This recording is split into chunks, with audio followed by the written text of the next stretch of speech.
சில பிசாசின் வல்லமை உங்க வீட்டை விட்டு போனா நீங்க ஏழைக்கு இறங்கினாதான் அது நடக்கும்.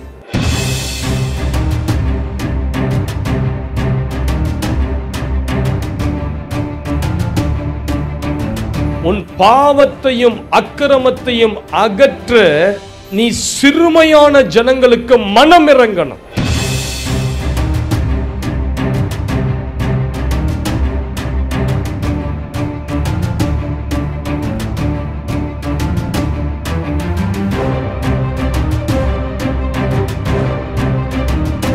உங்க வீட்டுல விக்கிரகத்தின் எந்த வாசனையும் இருக்கக்கூடாது. விக்கிரக சம்பந்தமான எந்த புடவையோ பொருளோ பேரோ ஒண்ணுமே இருக்கக்கூடாது. தேவ பிள்ளைகள் தேவ பிள்ளைகளுக்கு ஏற்ற பரிசுத்தமாய் வாழ கற்றுக்கொள்ளும்.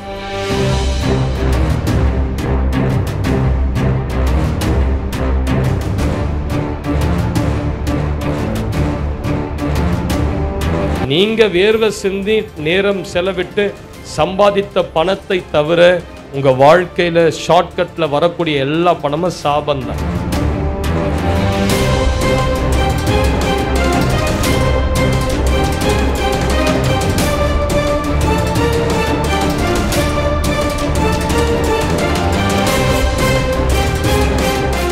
இப்படிதான் நீ வாழணும்னு சொல்லி ஆண்டவர் எல்லாருக்குமே ஒரு எல்லையை வச்சிருக்கிறார். எப்போ ஒரு மனிதன் அந்த எல்லையை தாண்டுறானோ அப்பதான் அந்த வீட்டுக்கு கேடு உண்டாக ஆரம்பிக்கும், அந்த வீட்டுக்கு பிரச்சனை வர ஆரம்பிக்கும்.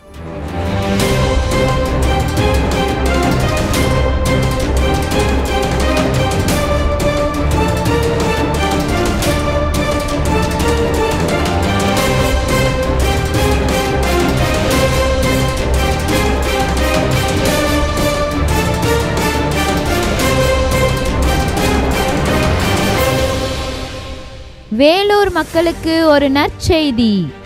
இயேசு உயிரோடு இருக்கின்றார் ஊழியங்கள் நடத்தும் அக்கினி அபிஷேக விடுதலை கூட்டம்.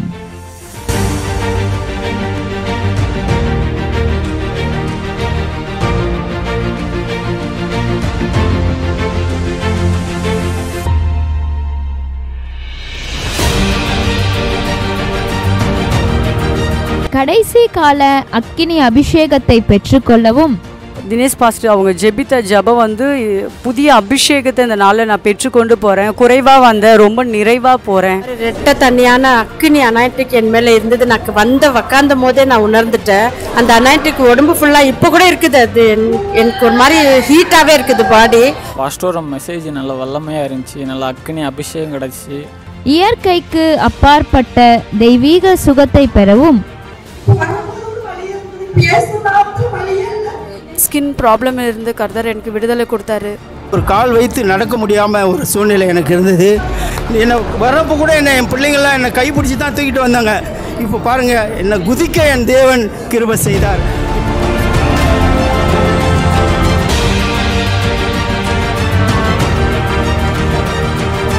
பரிசுத்த ஆவியினால் உண்டாகும் விடுதலையை பெற்றுக்கொள்ளவும் உங்களை அன்புடன் அழைக்கிறோம்.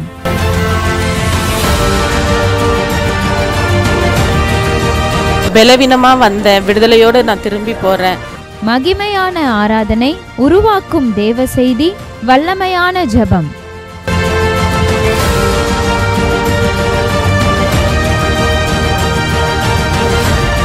தேவ செய்தி வழங்குபவர் பாஸ்டர் ஜி தினேஷ்.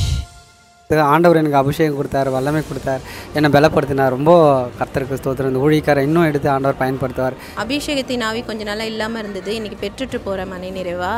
நாள் பிப்ரவரி 10 சனிக்கிழமை. நேரம் காலை 10 மணி முதல். இடம் old Zion Pentecostal church, new bus stand, Katpadi road, near Muthu Mandapam, Vellore.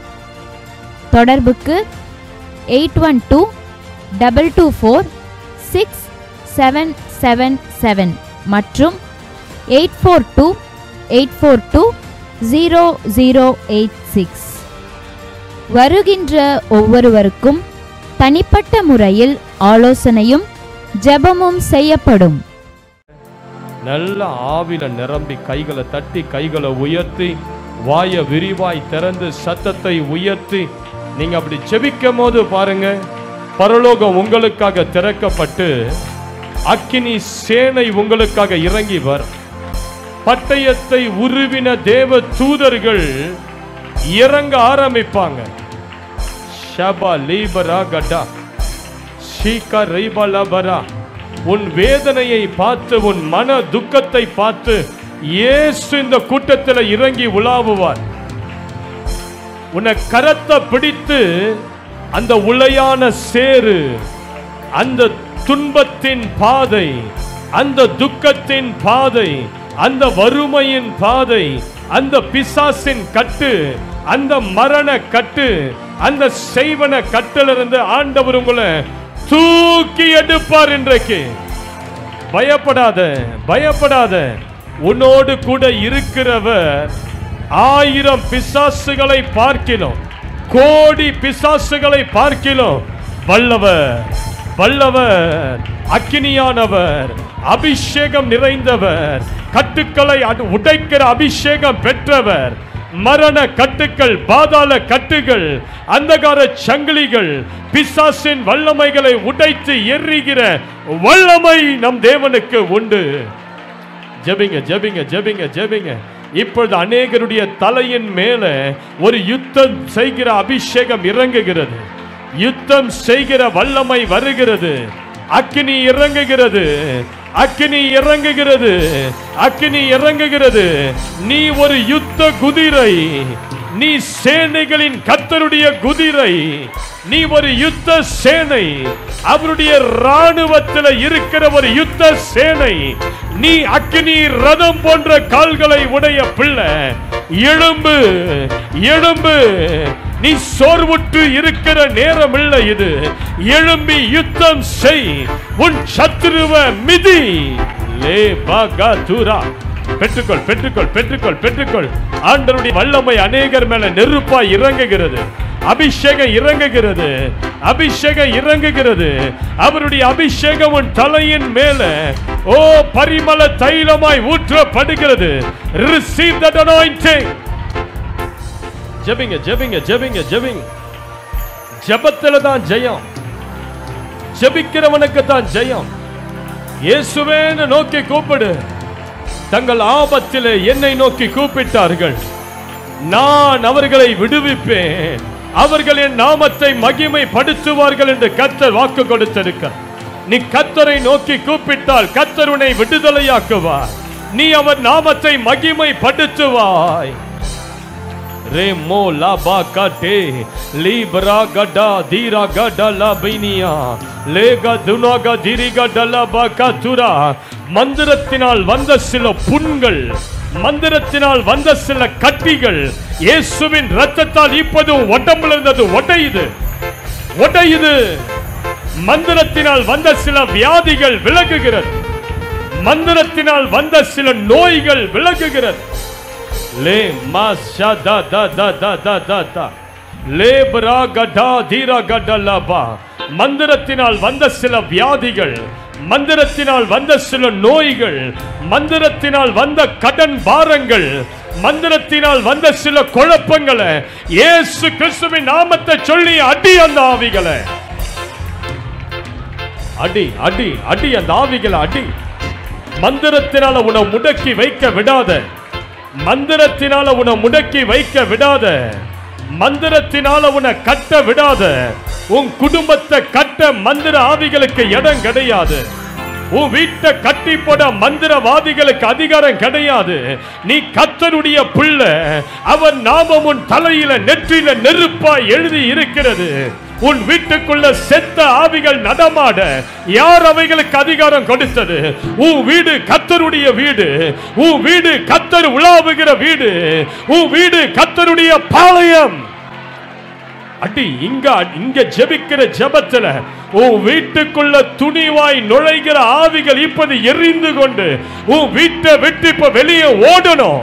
நீ இங்க ஜெபிக்கிற ஜெபத்துல உன் வீட்டுக்குள்ள நடமாடுகிற ரத்த காட்டேரிகள், குட்டி சாத்தான்கள், மந்திர பிசாசுகள், குழப்பத்தின் ஆவிகள், ஏவல் ஆவிகள், நீ இங்க ஜெபிக்கிற ஜெபத்துல அவைகள் எரிந்து ஓடணும். உனக்கு விரோதமாய் புதைக்கப்பட்ட அந்த தகுடு இருக்குதுல்ல, இப்ப நீ ஜெபிக்கும் போது அந்த தகுடு சிதறுகிறது. இப்ப நீ ஜெபிக்கும் போது அந்த மந்திர தகுடுகள் சிதறணும், அந்த மந்திர பொம்மைகள் சிதறணும். லே மல்லாகா தரகா டூரா பல்லாகா துரகடா. ஓ, உன் பக்கத்தில் 1000 பேரும் உன் வலது புறத்தில் 10,000 பேரும் விழுந்தாலும் அது உன்னை அணுகாது, அது உன்னை அணுகாது. ஒருவன் 1000 பேரை துரத்துவார்னு கர்த்தர் சொன்னார்ல, நீ மாத்திர ஆவியில பலன் கொண்டு எழும்பி நின்றா 1000 பேய்களை அடித்து போடலாம். அப்படிப்பட்ட விலையேற பெற்ற ஒரு அபிஷேக அக்கினி உன் மேல உண்டு, உன் மேல உண்டு. உன் மேல இருக்கிற அபிஷேகம் சாதாரண அபிஷேகம் அல்ல. அதே அபிஷேகம் தான் பேதுருவின் மேல இருந்தது, அதே அபிஷேகம் தான் பவுல் மேல இருந்தது, அந்த அபிஷேகம் தான் மோசே மேல இருந்தது. ஆகவே தான் அவர்கள் பிசாசுகளை துரத்தினார்கள், நோய்களை குணமாக்கினார்கள், கட்டுண்டவர்களை விடுதலையாக்கினார்கள். அவர்கள் மேல கர்த்தர் ஊற்றின அதே அக்கினி தான் உங்க மேலேயும் ஊற்றப்பட்டு இருக்கிறது. லே மா ஷபா துரா பாதரா கடலா லீப்ரா கடலா லீப்ரா கடலா. உன் தலை முடியை வைத்து செய்யப்பட்ட மந்திரங்கள், உன் காலடி மண்ணை எடுத்து செய்யப்பட்ட மந்திரங்கள், உன் கைகளுக்கு போடப்பட்டிருக்கிற கட்டுகள், அரட்ட அரட்ட அரட்ட. நல்ல கைகளை தட்டி அந்நிய பாஷையில பேசுங்க. நீ கைகளை தட்டும் போது அந்த கையின் கட்டெல்லாம் அறுது, அருகிறது, அருகிறது. ஏவல் ஆவிகளே, எங்க இருந்தாலும் இப்ப எழும்பி ஓடிடு. எங்க ஒளிந்து மறைந்து இருந்தாலும் இதோ இந்த இடத்துல உலாவுகிற தேவனுடைய அக்கினி உன்னை எரிக்கிறது. எரிக்குது, உன்னை எரிக்குது. நீ ஒளிஞ்சு மறைஞ்சிருக்க முடியாது இந்த இடத்துல, நீ மறைந்து அமர்ந்திருக்க முடியாது இந்த இடத்துல. செத்த ஆவிகளே, விக்கிரக ஆவிகளே, சர்பத்தின் ஆவிகளே, வெளியே வா, வெளியே ஓடிடு, ஓடிடு வெளியே சொல்றோம். ஓடு ஓடு ஓடு ஓடு, எங்க இருந்தாலும் ஓடு, எங்க இருந்தாலும் ஓடு, எங்க இருந்தாலும் ஓடு. சொல்லுங்க சொல்லுங்க, நல்ல அந்நிய பாஷையில பேசிக்கிட்டே இருங்க, அந்நிய பாஷையில நல்லா பேசிக்கிட்டே இருங்க. ஒரு எழுப்புதல் உன் குடும்பத்தில் வருகிறது, ஒரு எழுப்புதல் வருகிறது, ஒரு மாற்றம் வருகிறது. உன் திருமண உறவில் ஒரு மாற்றம் வருகிறது, உன் பிள்ளைகள் வாழ்க்கையில் ஒரு மாற்றம் வருகிறது, உன் பொருளாதாரத்தில் ஒரு மாற்றம் வருகிறது. நீ கடன் வாங்காமல் அநேக ஜாதிகளுக்கு கடனை கொடுப்பாய். லே மரா கடலா லீ பிரா கடலா பா சிகல் அப்ரீனியா லேகா பானா ஷாகா லீபா தரகா துரகடா. இங்க நீ ஜெபிக்கும் போது சிஸ்டர், ஆண்டவரும் வீட்டெல்லாம் சுத்தமாக்கி கொண்டிருக்கிறார், உன் நிலங்களை கர்த்தர் சுத்தமாக்கி கொண்டிருக்கிறார். இங்க நீ ஜெபிக்கிறது சும்மா நீ இப்ப ஜெபிக்கல, நீங்க இங்க ஜெபிக்கிற நேரத்தில் உன் வீட்டை சுற்றிலும் ஒரு மறுரூபம், உன் வீட்டை சுற்றிலும் தேவ தூதர்கள் இறங்கி கொண்டிருக்கிறார்கள். ஓ, எல்லா தடைகள் கட்டுகள் இப்போது சிதறடித்து உடைந்து கொண்டிருக்கிற வேலை இது. ஷபா பாபா பாபா தூரா பாலா தூரா பாலா தூரா கடா லாபா தூரா கடா லாபா. இப்பவே உன் உடம்புல இருக்கிற எல்லா வலிகள், உன் உடம்புல இருக்கிற எல்லா வலிகளை சபிக்கிற இப்பவே ரைட் நவ. எல்லா உடம்பு வலிகள், மந்திரத்தினால் வந்த உடம்பு வலிகள், சில சொப்பனங்களை கண்ட பிறகு வந்த உடல் வலிகள், உடல் சோர்வுகள் இயேசு கிறிஸ்துவின் நாமத்தினால சாம்பலாகு. கர்த்தர் உனக்கு வாசல்களை திறக்கிறார், வாசல்கள் திறக்கப்படுகிறது, உனக்கு வாசல்கள் திறக்கப்படுகிறது. புதிய வேலைக்கான வாசல்களை கர்த்தர் உனக்கு திறக்கிறார். நீ வேலை இல்லாமல் இருக்கிறாய், நீ நெருக்கத்தில் இருக்கிறாய். கர்த்தர் சொல்லுகிறதை நான் சொல்லுகிறேன், என் பிள்ளைகளுக்கு வேலைக்கான வாசல்களை நான் இப்பொழுது திறக்கிறேன். புதிய வேலைக்கான வாசல்கள் உன் பிள்ளைகளுக்கு திறக்கப்படுகிறது, புதிய தொழில் செய்வதற்கான வாசல்கள் திறக்கப்படுகிறது. நீ வெட்கப்பட்டு போவது இல்லை. நல்ல நல்ல கைகளை தட்டி பெற்றுக்கொள், கைகளை தட்டி பெற்றுக்கொள். நான் வெட்கப்பட்டு போவது இல்லை என்று சொல்லி கைகளை தட்டு. நீ கடன்ல இருக்க மாட்டாய், கர்த்தர் உன்னை வெளியே கொண்டு வருகிறார். தடைகளை நீக்குகிறவர் உன் முன்னே போய் தடைகளை நீக்கி உன்னை வாசலால் பிரவேசிக்க பண்ணுவார். நீ வாசலால் பிரவேசிப்பாய், நீ வாசல்களை தாண்டி பிரவேசிப்பாய். ஓ லபா ஷகலபா. வருகிற மாதம் உன் குடும்பத்தில் நிறைய அற்புதங்கள் எழும்பும். அற்புதங்களின் மாதம். I prophetically declare that the coming month is a month of miracles in your life. அற்புதங்களின் மாதம். வருகிற பிப்ரவரி மாதம் அது அற்புதங்களின் மாதம். அது நீ எழும்புகிற மாதம். உன் சூழ்நிலைகள் மாறுகிற மாதம். உன் தலை எழுத்தெல்லாம் மாற்றப்படுகிற மாதம். கட்டப்பட்ட சூழ்நிலையிலிருந்து நீ கட்டவிழ்க்கப்படுகிற மாதம். உன் வீட்டார் இணைக்கப்படுகிற மாதம். நீ நிலங்களை வாங்குகிற மாதம். உன் வீட்டை கட்டி எழுப்புகிற மாதம். அநேக சாட்சிகள் உன் குடும்பத்தில் வெளிப்படுகிற மாதம். இதை விசுவாசிப்பாயானால் நல்ல கைகளை தட்டி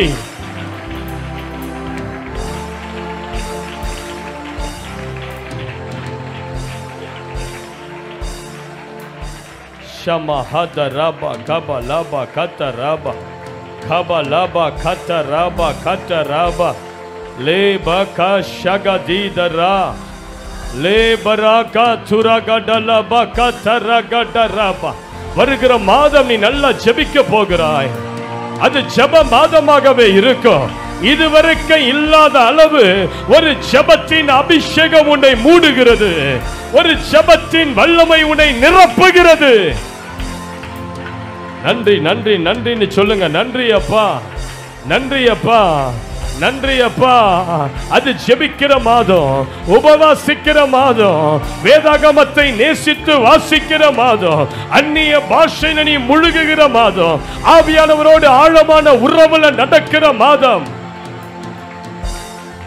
ஷே மஹாலிபராண்டே. Jesus, Jesus, Jesus, Jesus, Jesus, Jesus, Jesus, Jesus. நீ பெருகுவாய், நீ பெருகுவாய். வலதுபுறமும் இடதுபுறமும் இடம் கொண்டு நீ பெருகுவாய், பெருகுவாய், பெருகுவாய், பெருகுவாய். இனி கெட்ட சொப்பனங்கள் உனக்கு வராது. பயப்படாத. உனக்கு பிசாசு நிறைய கெட்ட சொப்பனங்களை கொடுத்து உன் விசுவாசத்தை முடக்கி வைத்திருக்கிறார். இதோ கர்த்தர் அந்த கட்டுகளை உன் சொப்பன மண்டலங்களிலிருந்து இப்போது அறுக்கிறார்.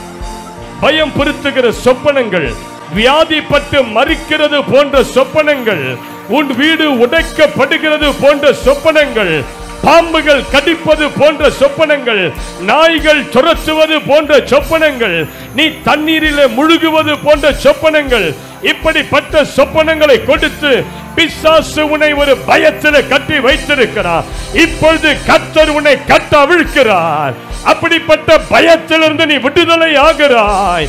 சியோனின் குமாரத்தியே, ஆபிரகாமின் குமாரத்தியே, இந்த கட்டிலிருந்து கர்த்தர் இன்றைக்கு உன்னை விடுவிக்கிறார்.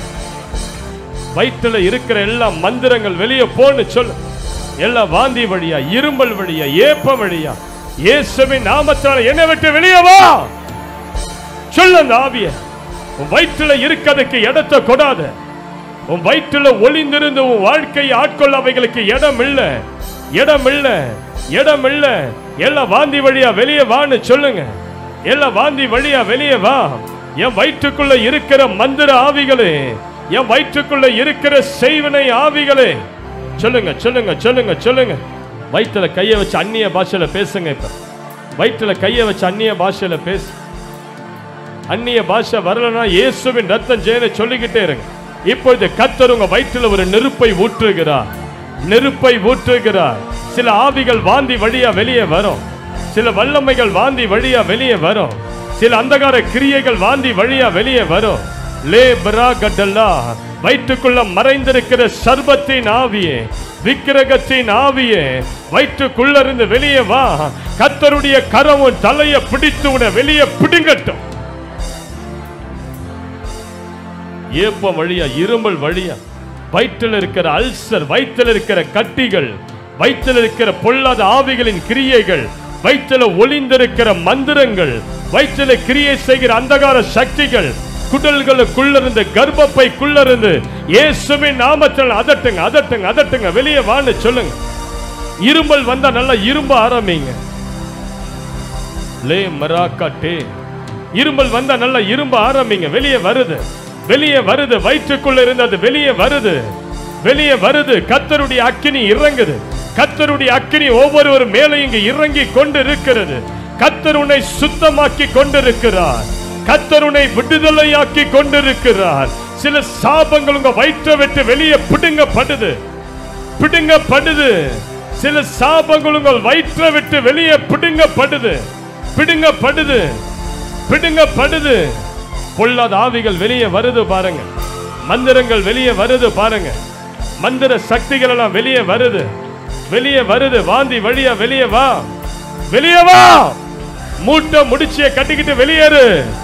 பொல்லாத மந்திர ஆவிகளே, இச்சையின் ஆவிகளே, விபச்சார வேசித்தனத்தின் ஆவிகளே, சர்ப்பங்களின் ஆவிகளே, கழுத்து நரம்பு, கழுத்து எலும்பு, வயிறு எல்லா கட்டிகளா உருவாக்கி இருக்கிற பொல்லாத பிசாசுகளே, எல்லா வாந்தி வழியா வெளியே வா, வெளியேறு. கர்த்தர் அநேகரை விடுவிக்கிறார் பாருங்க. சில சாபங்கள் எல்லாம் உடைஞ்சு வயிற்றிலிருந்து வெளியே வருது. சில மந்திர கட்டுகள் வயிற்றிலிருந்து உடைஞ்சு வெளியே வருது, வெளியே வருது. நல்லா இருமுங்க, இருமுங்க, இருமுங்க, இருமுங்க. அது வெளியே போகட்டும்.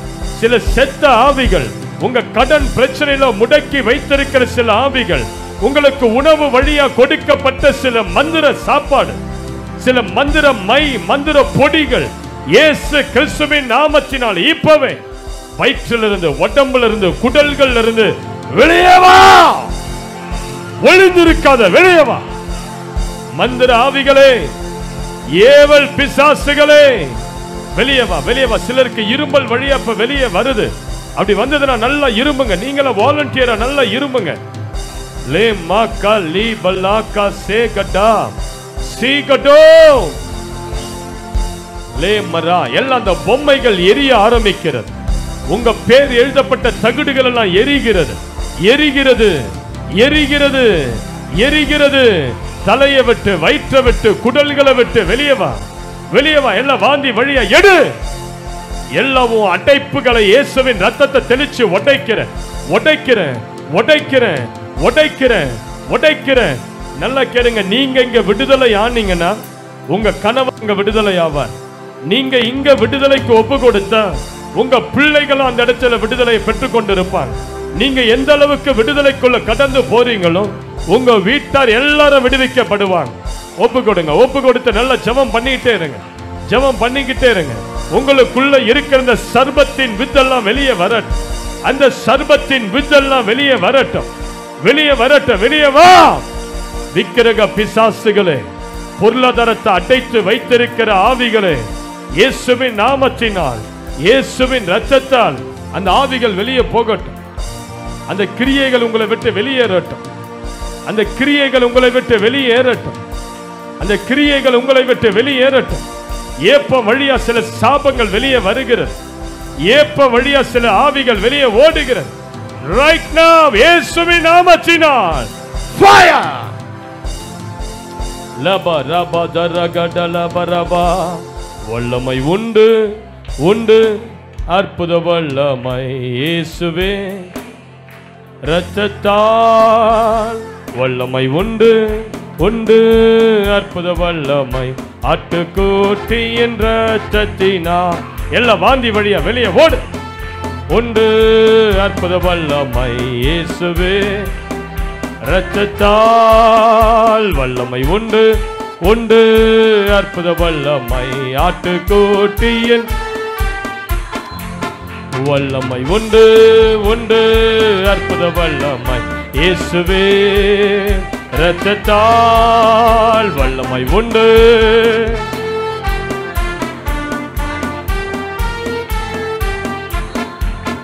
வல்லமை உண்டு, உண்டு, அற்புத வல்லமை. வல்லமை உண்டு, உண்டு, அற்புத வல்லமை. வல்லமை உண்டு, உண்டு, அற்புத வல்லமை இயேசுவே இரத்தத்தால். வல்லமை உண்டு, உண்டு, அற்புத வல்லமை ஆட்டுக்குட்டி என்ற. நல்லா நல்லா பாடிக்கிட்டு இருக்கும் போதே விடுதலை, பாடும் போதே ஒரு விடுதலை. எல்லா மந்திர கட்டுகள், ஆக்சிடென்ட் ஆவிகள், படிப்பை கெடுக்கிற ஆவிகள், தொழில் நஷ்டங்களை கொண்டு வருகிற கட்டுகள் இயேசுவின் நாமத்தில் உடைஞ்சு போ, உடைஞ்சு போ, உடைஞ்சு போ, உடைஞ்சு போ. ஷாபா லாகா தூராபா.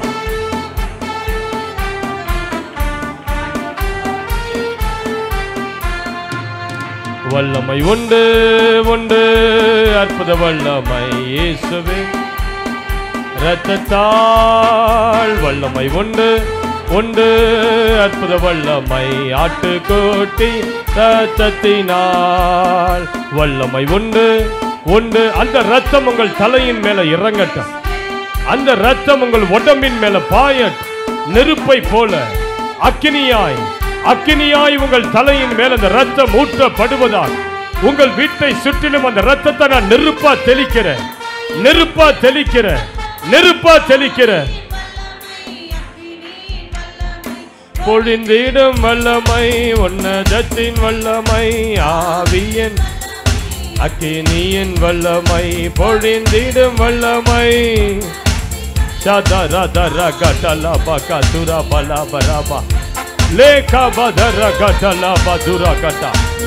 ஜூம்ல கேட்கிற யாவர் மேலையும் ஒரு விடுதலை, ஜூம்ல இணைந்திருக்கிற எல்லார் மேலையும் ஒரு விடுதலை. விடுதலை இறங்கட்டும், அக்கினி இறங்கட்டும். பொழிந்திடும் வல்லமை, ஆவியின் வல்லமை. சாப கட்டுகள், மந்திர கட்டுகள் இயேசு கிறிஸ்துவின் நாமத்தினால இப்பவே எல்லாம் எரிந்து சாம்பலாக, எரிந்து சாம்பலாக. பிள்ளைகளை போக விடு, பொல்லாத ஆவிய தேவ பிள்ளைகளை போக விடு.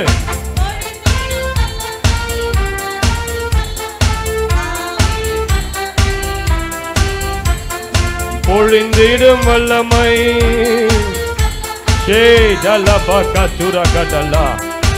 பெற்றுக்கொள் பெற்றுக்கொள் பெற்றுக்கொள் பெற்றுக்கொள் பெற்றுக்கொள், விடுதலை பெற்றுக்கொள். கைகளை தட்டி ஒரு விடுதலை பெற்றுக்கொள். உன் பொருளாதாரத்தில் ஒரு விடுதலை, உன் சரீர சுகத்தில் ஒரு விடுதலை, உன் ஆவிக்குரிய ஜீவியத்தில் ஒரு விடுதலை. பொழிந்திடும் வல்லமை.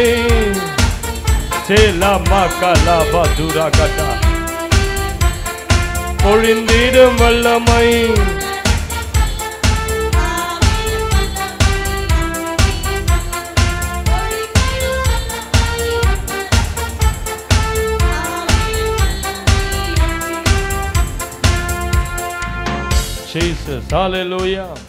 ஆண்டவருடைய ஒரு வசனத்தை நாம் பார்ப்போம். ஒரு வசனத்தை நான் வாசிக்கிறேன்.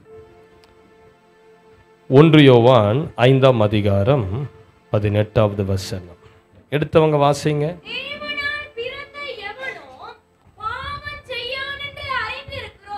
தேவனால் பிறந்த எவனும் பாவம் செய்யான் என்று அறிந்திருக்கிறோம். தேவனால் பிறந்தவன் தன்னை காக்கிறான்.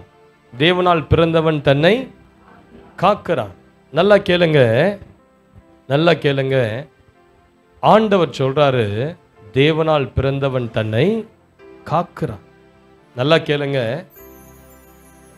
நம்ம ஆண்டவர் அறியாத இருந்த நாட்களில் நம்ம மனசு போகிற வழியில், பாதையில் என்னென்னலாம் இது சொல்லுதோ, மனசில் என்னென்னலாம் வருதோ, நினைவில் என்னென்னலாம் வருதோ, மனசு என்னென்னலாம் சொல்லுதோ, நம்ம அப்படி வாழ்ந்து கொண்டிருந்தோம்.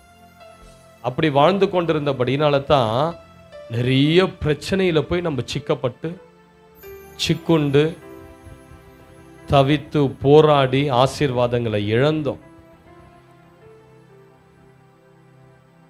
பைபிள் சொல்லுது, மனுஷனுக்கு செம்மையாய் தோன்றுகிற வழிகள் உண்டு, அதன் முடிவோ மரணம். மரணம். ஆண்டவரை நம்ம ஏற்றுக்கொள்வதற்கு முன்னாடி மனம் போன போக்குல நம்ம வாழ்ந்து கொண்டிருந்தோம்.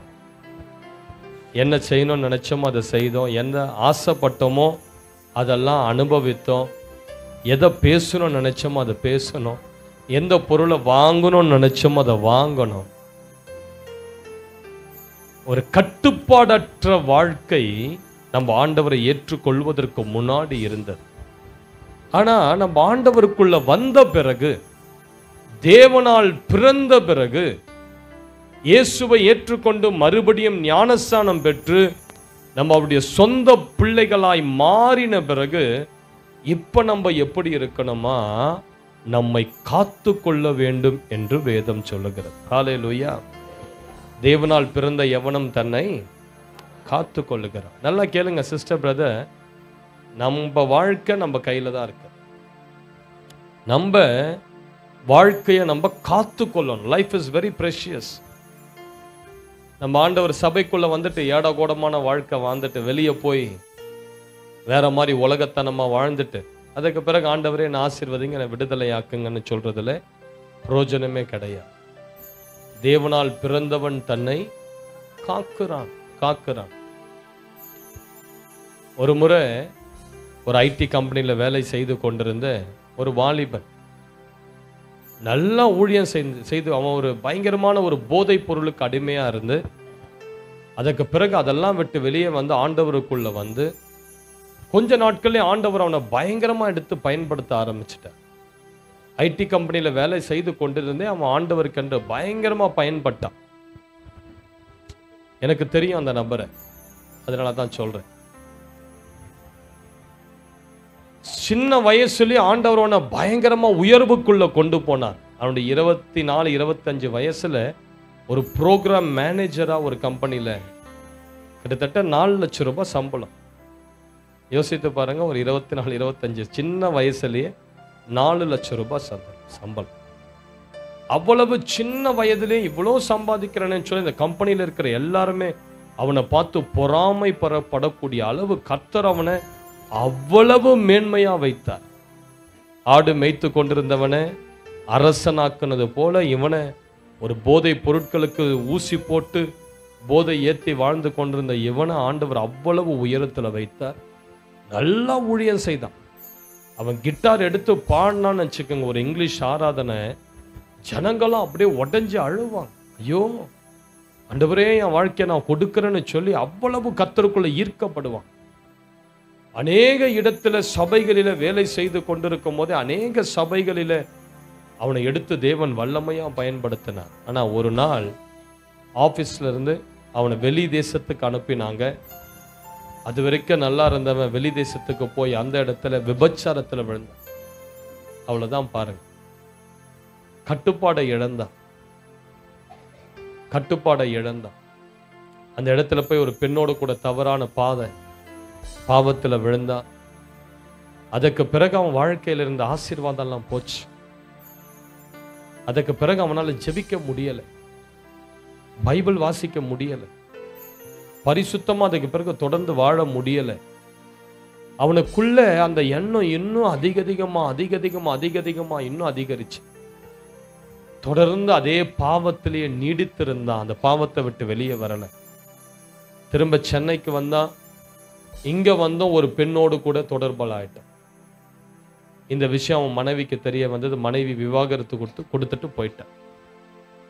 வேலையை இழந்தான், அவமானத்தோடு வாழ்ந்தான், பரியாசக்காரனா எல்லாருடைய பார்வைக்கு முன்பதாக மாறிட்டான். எல்லாரும் அவனை பரியாசம் பண்ணாங்க. ஒரு காலத்துல நல்லா இருந்தான், இப்ப எப்படி ஆயிட்டான் பாரு. ஹல்லேலூயா. திரும்ப அவன் மனம் மாறினா, ஆண்டவருடைய சமூகத்தில் போய் விழுந்து மண்டாடி அழுது புலம்பி ஜெபித்தான். ஆண்டவர் மன இறங்கினார். அவனுக்கு பெங்களூர்ல திரும்பி நல்ல ஒரு வேலையை கொடுத்தார். இழந்த அந்த பொசிஷனை விட அதிகமான ஒரு பொசிஷனுக்கு போனான். நல்ல வருமானம். இப்ப ஆண்டவருக்காக ஊழியம் செய்யணும்னு சொல்லிட்டு திரும்ப தன் வீட்டிலேயே ஊழியத்தை ஆரம்பிச்சான். முதல் கூட்டத்துக்கே 100 பேர் தேடி வந்தாங்க. அவ்வளவு அபிஷேகம் பண்ண பெற்றவன் அந்த வாலிபன்.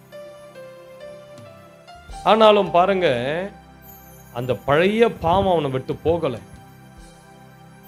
ஒரு நாள் வேலையை முடிச்சுட்டு நண்பர்களோடு கூட ஒரு பாருக்கு போய் அந்த இடத்துல ஃபுல்லா குடிச்சிட்டு 5 பேர் பெங்களூர் ரோட்ல ஓசூர் என்று சொல்லக்கூடிய அந்த இடத்துல பயங்கர வேகமாய் சென்று கொண்டிருக்கும் போது அந்த கார் விபத்துக்குள்ளாகி அந்த கார்ல இருக்கிற 5 பேரும் செத்தாங்க. அதுல இவனும் ஒரு வாலிபன். வாழ்க்கை எப்படி போச்சு பார்த்தீங்களா? நல்லா இருந்தான், ஒரு காலத்துல தேவனால் பயன்படுத்தப்பட்டான், நல்ல குடும்பம், பிள்ளைகள், பெரிய உயர்ந்த பெரிய வீடு, கை நிறைய சம்பளம். ஆனா தன்னை காக்க அவன் மறந்தபடியால அவன் வாழ்க்கை மடிந்து போனது. இதுதான் நிறைய கிறிஸ்தவர்கள் வாழ்க்கையில செய்யக்கூடிய தவறு. தன்னை காக்க மாட்டாங்க. நல்லா கேளுங்க, ஆண்டவர் நமக்கு ஒரு எல்லையை வைத்திருக்கிறார். இப்படிதான் நீ வாழணும்னு சொல்லி ஆண்டவர் எல்லாருக்குமே ஒரு எல்லையை வச்சிருக்கிறார்.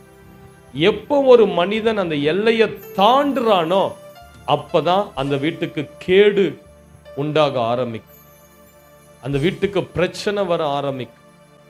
தேவன் மனிதனுக்கென்று குறித்து வைத்த எல்லையை அவன் மீறும் போது அதுதான் மீறுதல். அதுதான் மீறுதல். மகனே, நீ இப்படிதான் வாழணும்னு ஆண்டவர் வைத்திருக்கும் போது அதை தாண்டி நீ பாவம் செய்யும் போது அது மீறுதல்.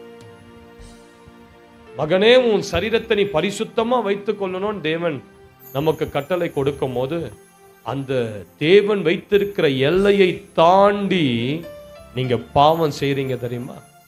சாராயம் குடிப்பது, சிகரெட் பிடிப்பது, அசுத்தமான காரியங்களை பார்ப்பது, மனைவியை தள்ளி வேற ஒரு நண்பர், கணவரை தள்ளி வேற ஒரு நபர், இதை நீங்க மீறுறீங்க தெரியுமா? இதுதான் மீறுதல். தேவன் மனிதன் இப்படித்தான் வாழணும்னு வைத்திருக்கிற அந்த எல்லை குறியை ஒருவன் தாண்டுவானால் அங்கதான் சாபங்கள் ஸ்டார்ட் ஆகும். அங்கதான் உங்க வாழ்க்கையில நீங்க குறைவுபட தொடங்குவீங்க. அங்கதான் உங்க வாழ்க்கையில பிரச்சனைகள் உருவாகி எழும்ப ஆரம்பிக்கும். பைபிள் சொல்லுது, தேவனால் பிறந்தவன் தன்னை காக்குறான். அவனுக்கு தெரியும் தேவன் என்ன லிமிட் வச்சிருக்கிறார், இதை தாண்டக்கூடாதுன்னு தெரியும். இதற்கு மேல என் வாயிலிருந்து வார்த்தைகள் வரக்கூடாதுன்னு தன் வார்த்தைகளை காத்துக்கொள்ளும். இதற்கு மேல கண்கள் பார்க்க கூடாதுன்னு தன் கண்களுக்கு ஒரு கட்டுப்பாடை வைத்திருப்பான். இதற்கு மேல என் சிந்தனை யோசிக்க கூடாதுன்னு தன் சிந்தனைகளை கிறிஸ்துவுக்கு கீழ்ப்படி அவன் கட்டுப்படுத்துவான். ஆனா இந்த எல்லைகளை ஒருவன் தாண்டும் போது அங்கதான் குடும்பங்களில பிரச்சனைகள், அங்கதான் அவமானங்கள், அங்கதான் வியாதிகள் எழும்பும், தரித்திரம் எழும்ப ஆரம்பிக்கும், சாபங்கள் முளைத்து எழும்ப ஆரம்பிக்கும். ஹல்லேலூயான்னு சொல்லுங்க பார்க்கலாம். எத்தனை பேருக்கு புரியுது? ஹல்லேலூயா. சில நேரங்கள் இந்த உலகத்தை நம்ம பார்க்கும் பொழுது நமக்கு அது அப்படியே இதெல்லாம் நம்ம அனுபவிக்க கூடாதுன்னு தான் தோணும். ஒரு முறை ஆப்பிரிக்கா தேசத்துல பெரிய உலகத்தின் பெரிய பெரிய பிரமுகர்கள் எல்லாம் ஒரு இடத்துல கூடுனாங்க. எல்லாருடைய கழுத்துலையும் பார்த்தீங்கன்னா வைர நெக்லஸ் தான் இருந்தது. ஒருத்தர் கழுத்து கூட தங்கம் இல்லை. எல்லாருடைய கை, கழுத்து, காதுல வைர நெக்லஸ் தான். அவ்வளோ பெரிய ஆட்கள், கோடீஸ்வரர்கள் கூடின ஒரு இடம். அந்த இடத்துல ஒரு ஸ்திரீ, அவ எல்லாருடைய நெக்லஸையும் அப்படியே சுத்தி சுத்தி சுத்தி சுத்தி பார்த்து கொண்டிருந்தா. பெரிய ஒரு அழகான ஒரு தோட்டத்துல பெரிய ஒரு டின்னர், பயங்கர அலங்கார விளக்குகள், பல பல பல பலன்னு எல்லாருடைய ட்ரெஸ்ஸும் அங்க போட்டுட்டு வந்த பெண்களுடைய ட்ரெஸ் எல்லாம் பார்த்தா அப்படியே ஜிகு ஜிகு ஜிகுன்னு மின்னி கொண்டிருந்த. அப்போ அவ அப்படியே ஒரு பெண்மணி மாத்திரம் அந்த இடத்துல அப்படியே சுத்தி சுத்தி சுத்தி சுத்தி வேடிக்கை பார்த்து கொண்டிருந்தா. பார்த்தா திடீர்னு கீழே பார்த்தா ஒரு வைர தோடு, ஒரு ரிங், அது அப்படியே கீழே இருந்தது. பல பல பல பல பலன். அவ பார்த்துட்டு இருக்கும்போது கீழே பார்த்தா அழகான ஒரு வைர, ஒரு நெக்லஸ் போல அழகா மினு மினு மினுன்னு கீழே இருக்குது. அவ என்ன நினைச்சா, ஓஹோ யாருடைய காதலையோ எங்கொந்தோ இருந்து ஒரு வைர கம்பல் கீழே விழுந்திருக்குதுன்னு சொல்லி அதை அப்படியே கீழே குஞ்சி எடுத்து வாயில போட்டுக்கிட்டான். என்ன பண்ணிட்டா? வாயில போட்டுக்கிட்டான். நம்ம கூட 10 ரூபாய் 20 ரூபாய் இருந்தால் அதை எடுக்க பாடுபடுவோம் பாருங்க. கீழே இருந்து அப்படியே அது மேலே கர்ச்சிஃபை போட்டு அது மேலே போய் நின்று காலை சொரிஞ்சு கீழே குனிஞ்சு அந்த 10 ரூபாவை எடுக்க அவங்க 20,000 ரூபாய் செல்போனை டொம்முன்னு கீழே போட்டு, ஹல்லேலூயா, பார்த்தா அது கிழிஞ்சு போன நோட்டா இருக்கும். எடுத்தாதான் தெரியும், பின்னாடி ஒட்டி வச்சிரும். அடச்சா எதற்காய்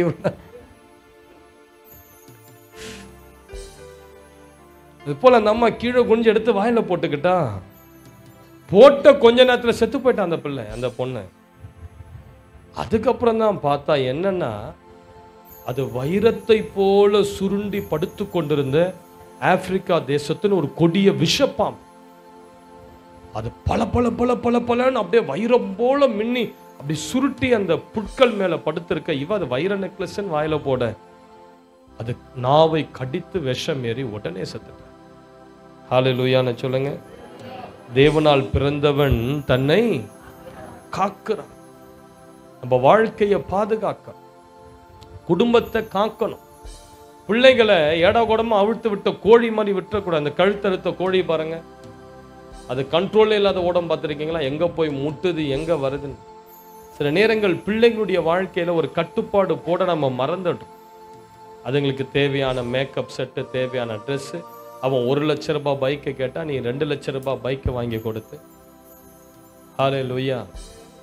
இங்கே போன வாரம் ஒரு பேரண்ட்ஸ் அப்படி ஒரு பிள்ளை எங்க கூட்டிக்கிட்டு வந்தாங்க. என்ன இவனுக்குன்னு கேட்டா அவங்க சொல்றாங்க, செல்போனையே பார்த்துட்டு இருக்கிறான் ஐயா. செல்போனை பார்க்கறான். ஆமா, இன்னும் 10 நாள்ல இவனுக்கு எக்ஸாம். ஆனா செல்போனையே பார்த்துட்டு இருக்கிறான். நான் கேட்டேன், யார் செல்போன் வாங்கி கொடுத்தா? திருன்னு அப்பா அம்மா முழிச்சான்.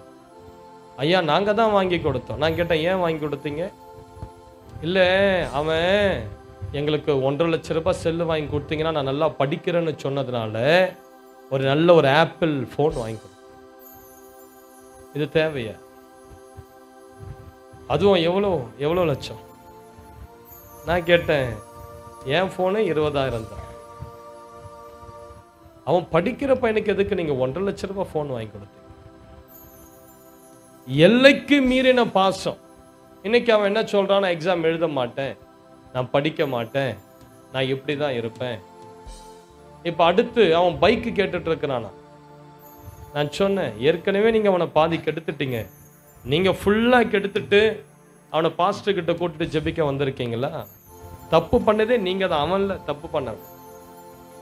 எல்லைக்கு மீறின அன்பு, இதெல்லாம் ரொம்ப மிஸ்டேக். பேரண்ட்ஸ் பண்ற தப்பு. பிள்ளைகளை மேல வச்சிருக்கிற பாசம். அவனுக்கு 5,000 ரூபாய் கேட்டா அவனுக்கு 20,000 ரூபாய் பொருளை வாங்கி கொடுக்கறது, அவனுக்கு 1 லட்ச ரூபாய் 2 லட்ச ரூபாய் பைக்கை வாங்கி கொடுக்கறது. நான் சொன்ன, அவனை காலேஜுக்கு பஸ்ஸில் அனுப்புங்க. 10 ரூபாய் கொடுத்தா அவனை பஸ்ஸில் அனுப்பு. அப்பதான் அவனுக்கு கஷ்டம் என்னன்னு தெரியும். பஸ்ஸில் போய் வரக்கூடிய பாடு என்னன்னு அப்பதான் தெரியும். நீங்க அவனை லக்ஸுரி லைஃப்குள்ள கொண்டு போய் அவனை அழிச்சிட்டு அவன் இப்போ நல்லா இல்லைன்னு சொல்லி கொண்டு வந்தா என்ன சிஸ்டர் பிரயோஜனம்? அவங்க ஒன்றும் பேச முடியல. நான் கேட்ட கேள்விகள். எல்லைக்கு மீறிய அன்பு டேஞ்சர். ஹல்லேலூயா. தேவ பிள்ளைகள் கட்டுப்பாடோடு இருக்கணும். கட்டுப்பாடோடு இருக்கும். அந்த கட்டுப்பாடை மீறி நம்ம செய்யக்கூடிய எல்லாமே பிரச்சனைகள். தேவனால் பிறந்தவன் தன்னை காக்கிறான். சரி, முதல் காரியம், எப்படி தன்னை காக்கிறான்? ஒரு 3 காரியங்களை நான் சொல்லி நான் ஜெபிக்க போகிறேன். நீதிமொழிகள் 2:20 எடுத்து வாசிங்க. Proverbs 2:20. நீதிமொழிகள். நீ நல்லவர்களின் வழியிலே நடந்து நீதிமான்களின் பாதைகளை காத்துக்கொள்வாயாக. முதல்ல நம்ம எதை காக்கணுமா? நல்லா கேளுங்க. நீதிமான்களின் பாதைகளை காத்துக்கொள்ளணும்னு ஆண்டவர் நமக்கு ஆலோசனை கொடுக்கிறார். நீதிமான்களின் பாதைகளை காத்துக்கொள். நீதிமான்களின் பாதைகளை காத்துக்கொள். அதாவது நல்லவர்கள் சொல்லக்கூடிய வழியையும் நீதிமான்களின் அனுபவ பாதைகளையும் நாம் காத்துக்கொள்ள வேண்டும். அதுதான் நமக்கு ஜீவன். அதுதான் நமக்கு ஜீவன். நீதிமான்களின் பாதை அப்படின்னா பைபிள் அலசி பார்க்கணும். தேவ பிள்ளைகள் எப்படி வாழ்ந்திருக்கிறாங்க, பைபிள்ல உள்ளவங்கெல்லாம் எப்படி வாழ்ந்திருக்கிறாங்க, எந்த பாதையில நடந்திருக்கிறாங்க, எப்படி கர்த்தரை தேடி இருக்கிறாங்க, எப்படி ஜெபிச்சிருக்கிறாங்க, எப்படி பரிசுத்தமா வாழ்ந்திருக்கிறாங்க. அதுதான் நீதிமானின் பாதை. தேவ பிள்ளைகள் அதை வாசித்து அதன்படி தன்னை காத்து கொள்ள வேண்டுமா? அல்லேலூயா. உங்களுக்கு புரியுதா சிஸ்டர் நான் சொல்றது? நீதிமான்களின் பாதையை காத்து கொள்ள வேண்டும். அதுதான் நமக்கு ஜீவன். நீதிமொழிகள் 4வது அதிகாரம் 13வது வசனம். புத்திமதியை உறுதியாய் பற்றிக்கொள், அதை விட்டு விடாதே, அதை காத்துக்கொள், அதுவே உனக்கு ஜீவன். நல்லா கேளுங்க. உங்களுக்கு ஒரு ஆலோசனை ஒரு முதிர்ந்த வயதுள்ளவர் சொல்றாருன்னா அந்த ஆலோசனையை நீங்க கேட்கணும். பிதாக்களுடைய புத்திமதிகளை காத்துக்கொள்ளணும். அதுதான் பைபிள் நமக்கு கொடுக்கிற ஆலோசனை. யாராவது பெரியவங்க உங்களுக்கு ஆலோசனை கொடுத்தாங்கன்னா நல்லா கேளுங்க. ஆண்டவர் எப்பவுமே வந்து அப்படியே டைரக்டா இறங்கலாம் பேச மாட்டார். ஆண்டவர் சில அனுபவசாலிகள் மூலமா நம்மோடு கூட பேசுவார். சில நீதிமான்கள் மூலமா நம்மோடு கூட பேசுவார். ஹல்லேலூயா. இத நம்ம கேட்டு காத்து கொள்ளணும். அதெல்லாம் நிராகரித்து நீங்க விட்டுட்டீங்கன்னா ஜீவனை இழந்துருவீங்களா? பைபிள் சொல்லுது. அதுதான் நமக்கு ஜீவன். நீதிமான்களின் ஆலோசனை, பிதாக்களின் ஆலோசனை, முதிர்ந்தவர்களின் ஆலோசனை, உங்களுடைய ஆவிக்குரிய தகப்பனுடைய ஆலோசனை, இதை நீங்க கேட்டு அதை காத்து கொள்ளும் போது அது உங்களுக்கு ஜீவன். ஒரு முறை டிஜிஎஸ் தினகரன் அவர்கள் மும்பை மாநிலத்தில் ஊழியம் செய்ய சென்றிருந்தார். அப்போ ஒரு ஊழியம் செய்து கொண்டிருக்கும் போது அந்த கூட்டத்தில் ஒரு பாஸ்டர் வந்தார். பாஸ்டர் வந்து சொன்னாரு, ஐயா எனக்காக ஜெபம் பண்ணுங்க, நான் இந்த இடத்துல 15 வருஷமா ஊழியம் செய்து கொண்டிருக்கிறேன், என் சபை சுத்தமா வளரல, எனக்காக ஜெபம் பண்ணுங்க. அப்போ டிஜிஎஸ் ஐயா அவருக்காக ஜெபம் பண்ண கைகளை வைப்பதற்கு முன்பதாக அவரை பார்த்து சொன்னாரா, நீங்க ஏன் சுகமாக்குகிற கூட்டங்கள் நடத்தக்கூடாது, ஏன் நீங்க விடுதலை கூட்டங்கள் நடத்தக்கூடாது அப்படின்னு ஆலோசனை கொடுக்க, அவர் அந்த ஆலோசனையை ரொம்ப சீரியஸா எடுத்துக்கிட்டு வீட்டுக்கு சென்று ஜெபம் பண்ணி அவருடைய சபையில சுகமளிக்கிற கூட்டத்தை தொடங்கினார் பாருங்க. 2 வருஷம் கழிச்சு டிஜிஎஸ் தினகரன் ஐயா அதே பட்டணத்தில் ஊழியத்துக்கு செல்லும் போது இவர் இந்த ஊழியக்காரர் அவரை டிஜிஎஸ் ஐயாவையுடைய சபைக்கு இன்வைட் பண்ணார். ஐயா இப்போ என் சபைக்கு ஒரு முறை வந்து ஒரு பிரசங்கம் பண்ணிட்டு போங்கன்னு போனால் 4000 பேர் இருக்கிறாங்களாம் அப்போ சபையில். ஹல்லேலூயா. அப்போ டிஜிஎஸ் ஐயா கேட்டாராம், எப்படி உங்களுக்கு 2 வருஷத்தில் இவ்வளோ பெரிய கூட்டம் வந்தது? அவர் சொன்னாராம், அன்றைக்கி நீங்கள் கொடுத்த ஆலோசனை தான். நான் வெறும் ஞாயிற்றுக்கிழமை ஆராதனை மட்டும் தான் நடத்திட்டு இருந்தேன். நீங்கள் சொன்னீங்க சுகமளிக்கிற கூட்டம் நடத்து, விடுதலையாக்குகிற கூட்டம் நடத்து, அதை நடத்தின நிறைய பேரை கர்த்தர் சுகமாக்கிட்டார், அதனால என் சபை பெருகிடுச்சு. ஹல்லேலூயா. இதுதான் நீதிமான்களின் ஆலோசனை, இதுதான் புத்திமான்களின் ஆலோசனை, இதுதான் முதிர்ந்தவர்களின் ஆலோசனை. கர்த்தர் சில நேரம் நமக்கு முதிர்ந்தவர்களின் ஆலோசனைகளை கொடுப்பார். இதை நம்ம நிராகரிச்சிடக்கூடாது. சாலமோனுடைய வாழ்க்கையில பார்க்கிறோம், சாலமோனுடைய பையன் ரெகோபெயாமுடைய வாழ்க்கையில பார்க்கிறோம். இஸ்ரவேல் ஜனங்கள்லாம் வந்து அவங்ககிட்ட சொல்றாங்க, உங்க அப்பா போல நீ என்னை நடத்தினா நாங்க உங்ககிட்ட இருக்க மாட்டோம் அப்படின்னு சொல்றாங்க. அப்போ சாலமோனுடைய ராஜ்யத்தில் இருக்கக்கூடிய முதிர்ந்த வயதுள்ளவர்கள் ரெகோபெயாமுக்கு ஆலோசனை கொடுக்கறாங்க, அவங்களுக்கு நல்ல வார்த்தைகளை சொல்லுன்னு சொல்றாங்க. ஆனா அதை இவன் விட்டுட்டு வாலிபர்கள் கொடுத்த ஆலோசனைகளை சொல்லி தேசமே 2ஆ பிளவுபட்டு போனதை நம்ம பார்க்கிறோம். ஹல்லேலூயா. நமக்கு ஒரு முதிர்ந்த ஒரு ஆலோசனை கொடுக்கும் போது அந்த ஆலோசனையில சில நேரங்கள் ஆண்டவருடைய வல்லமா இருக்கும். சில நேரங்கள் நம்முடைய தாய் தகப்பன் கொடுக்கிற ஆலோசனை நிராகரிக்க கூடாது. தாய் தகப்பன் மூலமா கர்த்தர் நம்மோடு கூட பேசுவார். குடும்பத்தில் இருக்கிற முதிர்ந்த வயது உள்ளவர்கள் மூலமா அவருடைய அனுபவங்கள் மூலமா கர்த்தர் நம்மோடு கூட பேசுவார். அப்ப இதெல்லாம் நம்ம நிராகரிச்சுட்டு இவர் யாரு சொல்றது, இவருக்கே ஒன்றும் தெரியாதுன்னு சொல்லி நீங்க அப்படி அந்த ஆலோசனையை அசட்டை செய்வீர்களானால் ஆசீர்வாதத்தை இழக்க நேரிடும். ஹல்லேலூயான்னு சொல்லுங்க. ஹல்லேலூயா. நல்லா கேளுங்க. நேபுகாத் நேச்சார் என்கிற ஒரு ராஜாவுக்கு ஒரு சொப்பனம் ஒன்று வருகிறது. அவன் சாபத்துக்குள்ள போகிறான். அவன் வாழ்க்கையில ஒரு பெரிய ஒரு அழிவு வரப்போது அவன் 7.5 வருஷம் பைத்தியம் பிடிச்சு அவனுடைய ராஜாவின் சிங்காசனத்தை அவன் இழந்து காட்டு மிருகங்களோடு 7 வருஷம் சஞ்சரிக்க போகிறான்னு சொல்லி ஒரு சொப்பனத்தை பார்த்து அந்த சொப்பனத்தின் விளக்கத்தை தானியேலை கூப்பிட்டு கேட்கிறான். யாருக்கிட்ட கேட்கிறான்? தானியேல். அப்போ தானியேல் ஒரு ஆலோசனை கொடுக்கிறார். ராஜாவே, நீங்க இதை செய்தீர்கள் என்றால் ஒருவேளை நீங்க வரக்கூடிய ஆபத்திற்கு தப்பிக்கொள்ளலாம். என்ன ஆலோசனை? தானியேல் 4வது அதிகாரம் 27வது வசனத்தை எடுத்து வாசிங்க. ஆகையால் ராஜாவே, நான் சொல்லும் ஆலோசனையை நீர் அங்கீகரித்துக் கொண்டு நீதியை செய்து உமது பாவங்களையும் சிறுமையானவர்களுக்கு இறங்கி உமது அக்கிரமங்களை அகற்றிவிடும். அப்பொழுது உம்முடைய வாழ்வு நீடித்திருக்கலாம் என்றான்.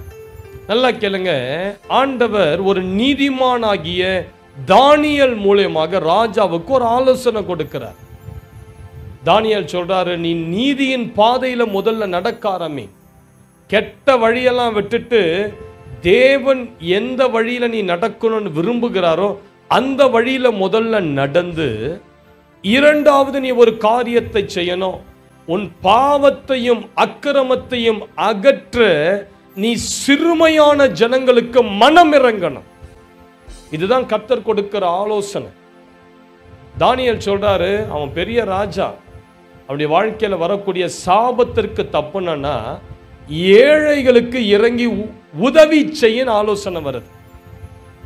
அப்பொழுது உன் பாவங்களும் உன் அக்கிரமங்களும் உன்னை விட்டு நீக்கப்படும்.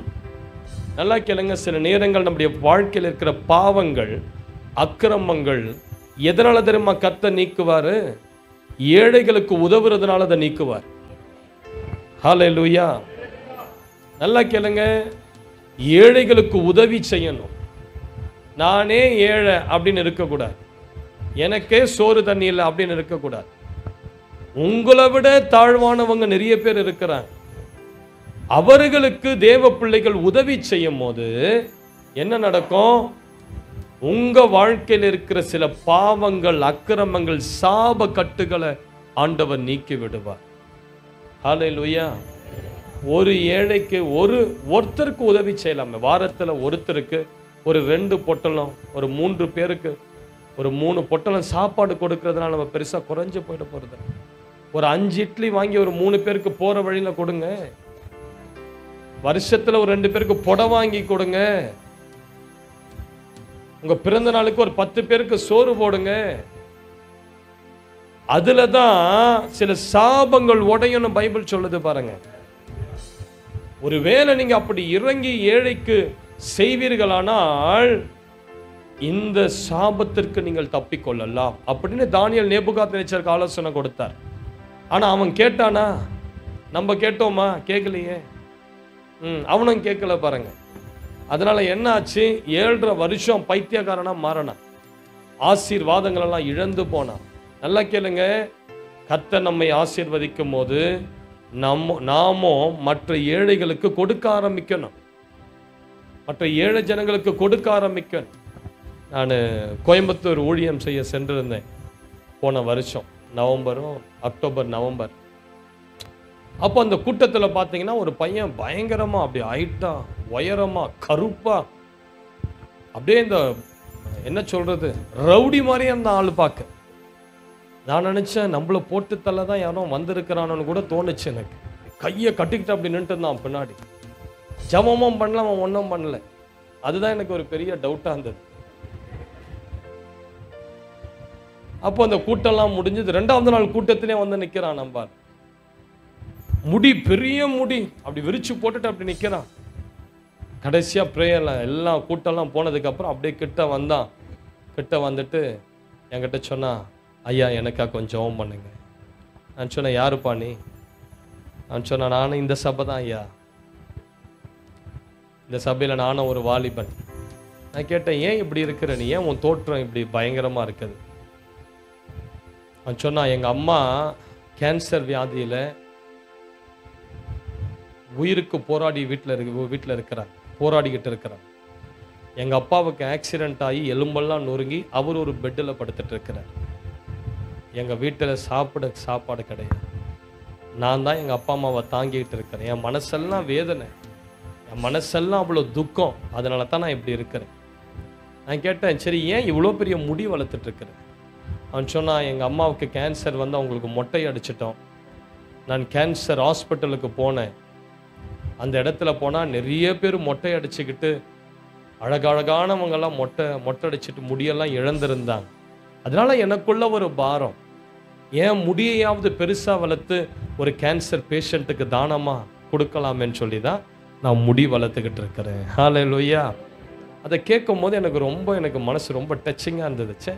நம்ம இவனை பார்த்து எப்படியோ நினச்சிட்டோம், இவன் ரவுடி பையன், அந்த பையன், இந்த பையன். ஆனால் இவன் எவ்வளோ உடைஞ்ச உள்ளத்தோடு மற்றவங்களுக்கு உதவணும்னு சொல்லி தன்னுடைய அழகெல்லாம் கெடுத்து அவன் பெருசாக பொம்பளைங்க மாதிரி முடி வளர்த்துக்கிட்டு இருக்கிறான். ஹல்லேலூயா. பாருங்க, இதுதான் ஆசீர்வாதம், இதுதான் ஆசீர்வாதம். ஏழைகளுக்கு இறங்கி கொடுக்கணும். நல்லா கேளுங்க, இங்கே உள்ளவர்கள் எல்லாருமே, சில பிசாசின் வல்லமை உங்க வீட்டை விட்டு போனா நீங்க ஏழைக்கு இறங்கினாதான் அது நடக்கும். நம்ம சும்மா ஜெபம் பண்ணிக்கிட்டு பைபிள் வாசிக்கிட்டு சில பேர் அப்படியே பரிசுத்தம் பரிசுத்தம் பரிசுத்தம் போய் ஒன்னல்லதான் ஆயிட்டீங்க. ஹல்லேலூயா. ஏழைகளுக்கு திறக்கணும் கையை. வாரத்துல ஒரு 2 பேருக்காவது சோறு போட்டு பாருங்க. மாசத்துல ஒரு 10 பேருக்கு வீட்டில் அழகா செஞ்சு சமைச்சு எடுத்துக்கிட்டு 2 வீலர்ல அழகா போங்க. பிரிட்ஜுக்கு அடியிலலாம் சோறு தண்ணி இல்லாத எவ்வளோ பிள்ளைங்க படுத்து இருக்குது, ட்ரெஸ் இல்லாத எவ்வளோ பிள்ளைங்க படுத்து இருக்குது. போய் உதவி செய்யுங்க. வெறும் சுவிசேஷம் அறிவிக்கிறது மாத்திரமல்ல நம்ம ஊழியம், ஏழைகளுக்கு இறங்கணும். ஹல்லேலூயா. அப்படி ஏழைகளுக்கு இறங்கும் போது ஆண்டவர் சொல்றார், மரண கண்ணிகளுக்கு நீ தப்பு வைக்கப்படுவாய். சில சாபம், பரம்பரை சாபம், சில குடும்பத்தில் இருக்கக்கூடிய பயங்கரமான பிதாக்கள் வழியா வரக்கூடிய சில இரத்த சாபங்கள், குடும்பத்தில் இருக்கக்கூடிய தொடர்ச்சியா வரக்கூடிய சில வியாதிகள், எல்லாருக்குமே ஒரே வியாதி இருக்கும் குடும்பத்தில். இந்த மாதிரி சாப கட்டெல்லாம் உடையணும்னா ஏழைங்களுக்கு இறங்கணும். நீங்க ஏழைகளுக்கு மனதார உணவு கொடுக்கணும், உடை வாங்கி கொடுக்கணும். அவங்களுக்கு பார்க்கும் போதெல்லாம் ஏதாவது 10, 20 ஏதாவது கொடுத்து உதவி பண்ணுங்க.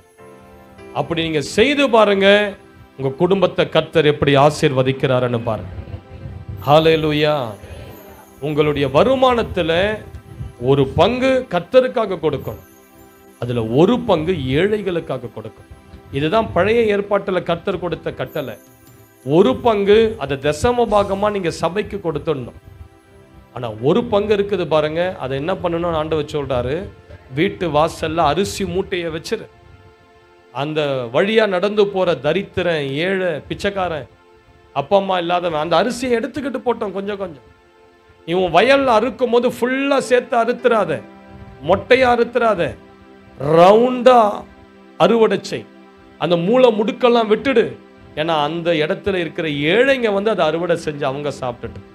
இதுதான் கர்த்தர் கொடுத்த கட்டளை. பழைய ஏற்பாட்டில் கர்த்தர் ஏழைகள் மேல அவ்வளவு கரிசனை உள்ளவராய் இருந்தார். அப்போஸ்தலர் 10:38 சொல்லுது, அவர் நன்மை செய்கிறவராய் சுற்றி தெரிந்தார். நன்மை செய்ய பழகணும் தேவ பிள்ளைகள். ஹல்லேலூயா. அப்பதான் உங்க வீடு நல்லா இருக்கும். நீங்க நன்மை செய்யறது தான் உங்களுடைய சந்ததிக்கு பிளெஸிங். சாப கட்டுகள்லாம் அப்பதான் உடையும். சில கடன் என்கிற கட்டெல்லாம் அப்பதான் சிஸ்டர் உடையும் உங்க வீட்டில இருந்து. நானும் என் மனைவியும் திருமணமான புதுசுல 2012 இந்த ஊழியத்தை 1 வருஷம் தொடர்ந்து செஞ்சோம். காலையில எழுந்த உடனே சபைக்கு கிளம்புறதுக்கு முன்னாடியே காலையில் 5 மணிக்கே எழுந்து நல்லா ஒரு 20 பேக்கெட்ல ஒரு 4 இட்லி, சாம்பார், சட்னி இதெல்லாம் செஞ்சு அழகா வீட்டில் நாங்களே உக்காந்து பேக் பண்ணி அது அழகா வண்டியில எடுத்துட்டு போய் சபைக்கு போற வழியெல்லாம் நிறுத்தி நிறுத்தி நிறுத்தி நிறுத்தி ஒவ்வொரு ஏழைக்கு ஒரு வாட்டர் பாட்டில், ஒரு கவர்ல சாப்பாடு, உணவு. 1 வருஷம் அதை தொடர்ந்து செஞ்சோம். எனக்கு தெரியும் அந்த ஊழியம் செஞ்சதுனால தான் கர்த்தர் ஆசீர்வதிச்சார். ஹல்லேலூயா. அந்த ஊழியத்தை செஞ்சு பாருங்க, நீங்க உங்க குடும்பம் ஆசீர்வதிக்கப்படுதா இல்லையான்னு பாருங்க. நீங்க ஒரு 6 மாசம் ஏழைகளுக்கு உணவு கொடுத்து பாருங்க, உங்க பொருளாதார சூழ்நிலை எல்லாம் மாறுதா இல்லையான்னு. அப்படி மாறலன்னா என்ன கேளுங்க கேள்வி, ஏன் மாறலன்னு கேளு. பைபிள் சொல்லுது, ஏழைக்கு கொடுக்கிறவன் கர்த்தருக்கு கடன் கொடுக்கிறான், கர்த்தரை அது அவனுக்கு திரும்ப தருவார். ஹல்லேலூயான்னு சொல்லுங்க பார்க்கலாம். ஆமா, எத்தனை பேர் புரியுது இது நான் சொல்றது? இதுக்கு ஒப்பு கொடுங்க. இதுக்கு ஒப்பு கொடுத்து நீங்க செஞ்சு பாருங்க, கர்த்தர் நிச்சயமா உங்களை ஆசீர்வதிப்பார். ஹல்லேலூயா. அடுத்தது 1 தீமோத்தேயு 5ஆம் அதிகாரம் 23வது வசனத்தை வாசிங்க.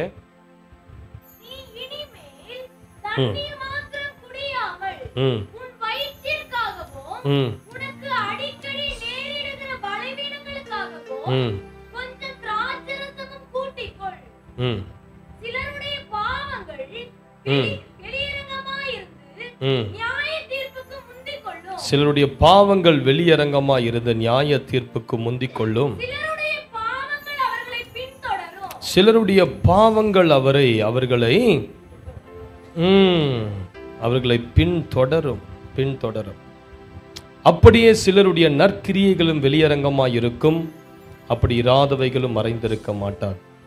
சிலருடைய பாவங்கள் வெளியரங்கமாய் இருந்து அவர்களை பின்தொடரும். நல்லா கேளுங்க.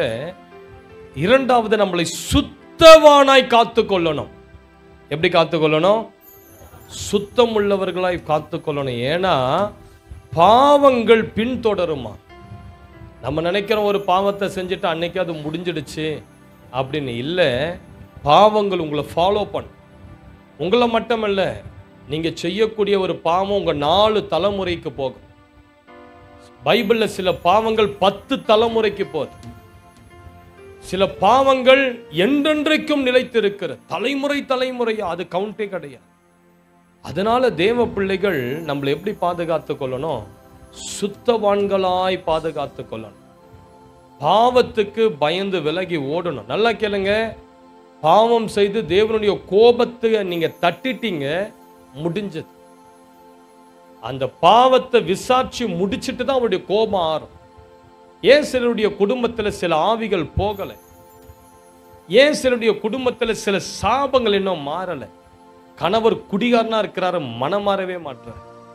பிள்ளைங்கள்லாம் ஊதாரியா தேவையில்லாத நண்பர்களோடு சேர்ந்து குடிப்பழக்கத்துக்கும் அசுத்தத்திற்கும் ஏன் பிள்ளைங்களாம்? இது அந்த குடும்பத்தில் இருக்கிற ஒரு சாபம், முன்னோர்களிடத்திலிருந்து வந்த ஒரு சாபம். நல்லா கேளுங்க. நம்ம நல்லது செய்யும் போது அந்த நல்லது நம்முடைய 4 தலைமுறைகளுக்கு போகிறது போல, பாவம் செய்யும் போது நம்முடைய 4 தலைமுறைக்கு பாவங்கள் கடந்துச்சு. அதனாலதான் ஆண்டவர் நம்ம கிட்ட எச்சரிக்கிறார், உன்னை சுத்தவானாய் பாதுகாத்துக்கொள். இயேசுவை பிசாசு பார்க்கும் போது அவரை எப்படி சொல்லுச்சு? முதல் ஜெப ஆலயத்தில் இயேசு பிசாசை துரத்தும் போது பிசாசு சொல்லுச்சு, ஐயோ இவர் பரிசுத்தர். சொல்லுங்க, இவர் பரிசுத்தர். ஹல்லேலூயா. பாவம் செய்கிறது மாத்திரமல்ல, மற்றவர்களுக்கு பாவம் செய்ய நம்ம தூண்டுதலாகவும் இருக்கக்கூடாது. மற்றவர்கள் செய்யக்கூடிய பாவத்துக்கு நம்ம ஆலோசனையும் கொடுத்துடக்கூடாது. எனக்கு ஒரு சிஸ்டர் ஒரு முறை ஜெபிக்க வந்தாங்க. அவங்க ஊழியம் செய்கிறவங்க. அப்போ அவங்க சொன்னாங்க, எங்க வீட்டில் சாப்பாட்டுக்கே வழி இல்லாத நாங்கள் இருக்கிறோம் பாஸ்டர். என்னன்னே தெரியல, நாங்கள் நல்லா ஊழியம் செய்கிறோம், ஆனால் எங்கள் வீட்டில் சோத்துக்கே வழி இல்லை. ரொம்ப கஷ்டத்துலேயும் நெருக்கத்துலேயும் இருக்கிறோம், அவமானத்தில் இருக்கிறோம். ஒரு தேவைன்னா மற்றவங்க கிட்ட கையேந்திரா மாதிரி தான் எங்களை ஆண்டவர் வச்சிருக்கிறார். ஏன் இந்த சூழ்நிலை எங்களுக்கு ஒன்றும் புரியலை. அப்போ நான் ஜெபிக்கும் போது ஆண்டவர் சில காரியங்களை அவர்களை குறித்து எனக்கு வெளிப்படுத்தினார். அப்போ நான் கேட்டேன், நீங்கள் இந்த மாதிரியான தவறெல்லாம் சிலது செஞ்சுருக்கீங்க, சில பாவங்களுக்கு நீங்க உட்பட்டு இருக்கீங்க, சிலருடைய பாவங்களுக்கு நீங்க உடன்பட்டு இருக்கீங்க.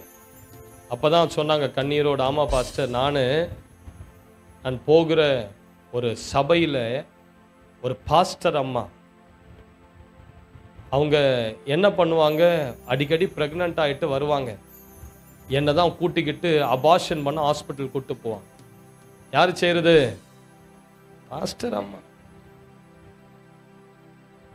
என்னதான் கூட்டு போவாங்க, நான் தான் அவங்கள இந்த ஹாஸ்பிட்டல் போகலாம் அந்த ஹாஸ்பிட்டல் போகலான்னு சொல்லி நான் தான் அவங்கள வழி நடத்தி கூட்டிக்கிட்டு போவேன். இந்த மாதிரி 5 அபார்ஷன் பண்ணியிருக்கிறாங்க அவங்க.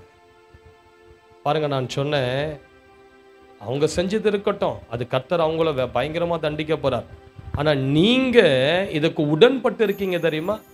இதை அபார்ஷன் செஞ்சிரு, இதை கலைச்சிரு, அதுவும் இந்த ஹாஸ்பிட்டல் வாங்க அப்படின்னு சொல்லி நீங்க கூட்டிட்டு போனதுனால தான் இந்த சாபம் உன் வீட்டில் வந்திருக்கு. இந்த சாபம் உன் வீட்டில் வருமானத்தெல்லாம் அழிச்சு போட்டது. நீ கர்த்தருக்கு ஊழியம் செய்யறதுனால கர்த்தர் மன இறங்கி சூப்பர்ன்னு சொல்ல மாட்டார். நீ பாவத்துக்கு இடம் கொடுத்திருக்கிறதுனால கர்த்தர் இதை உன்னை நியாயம் விசாரிக்காம விட மாட்டார். ஹல்லேலூயா.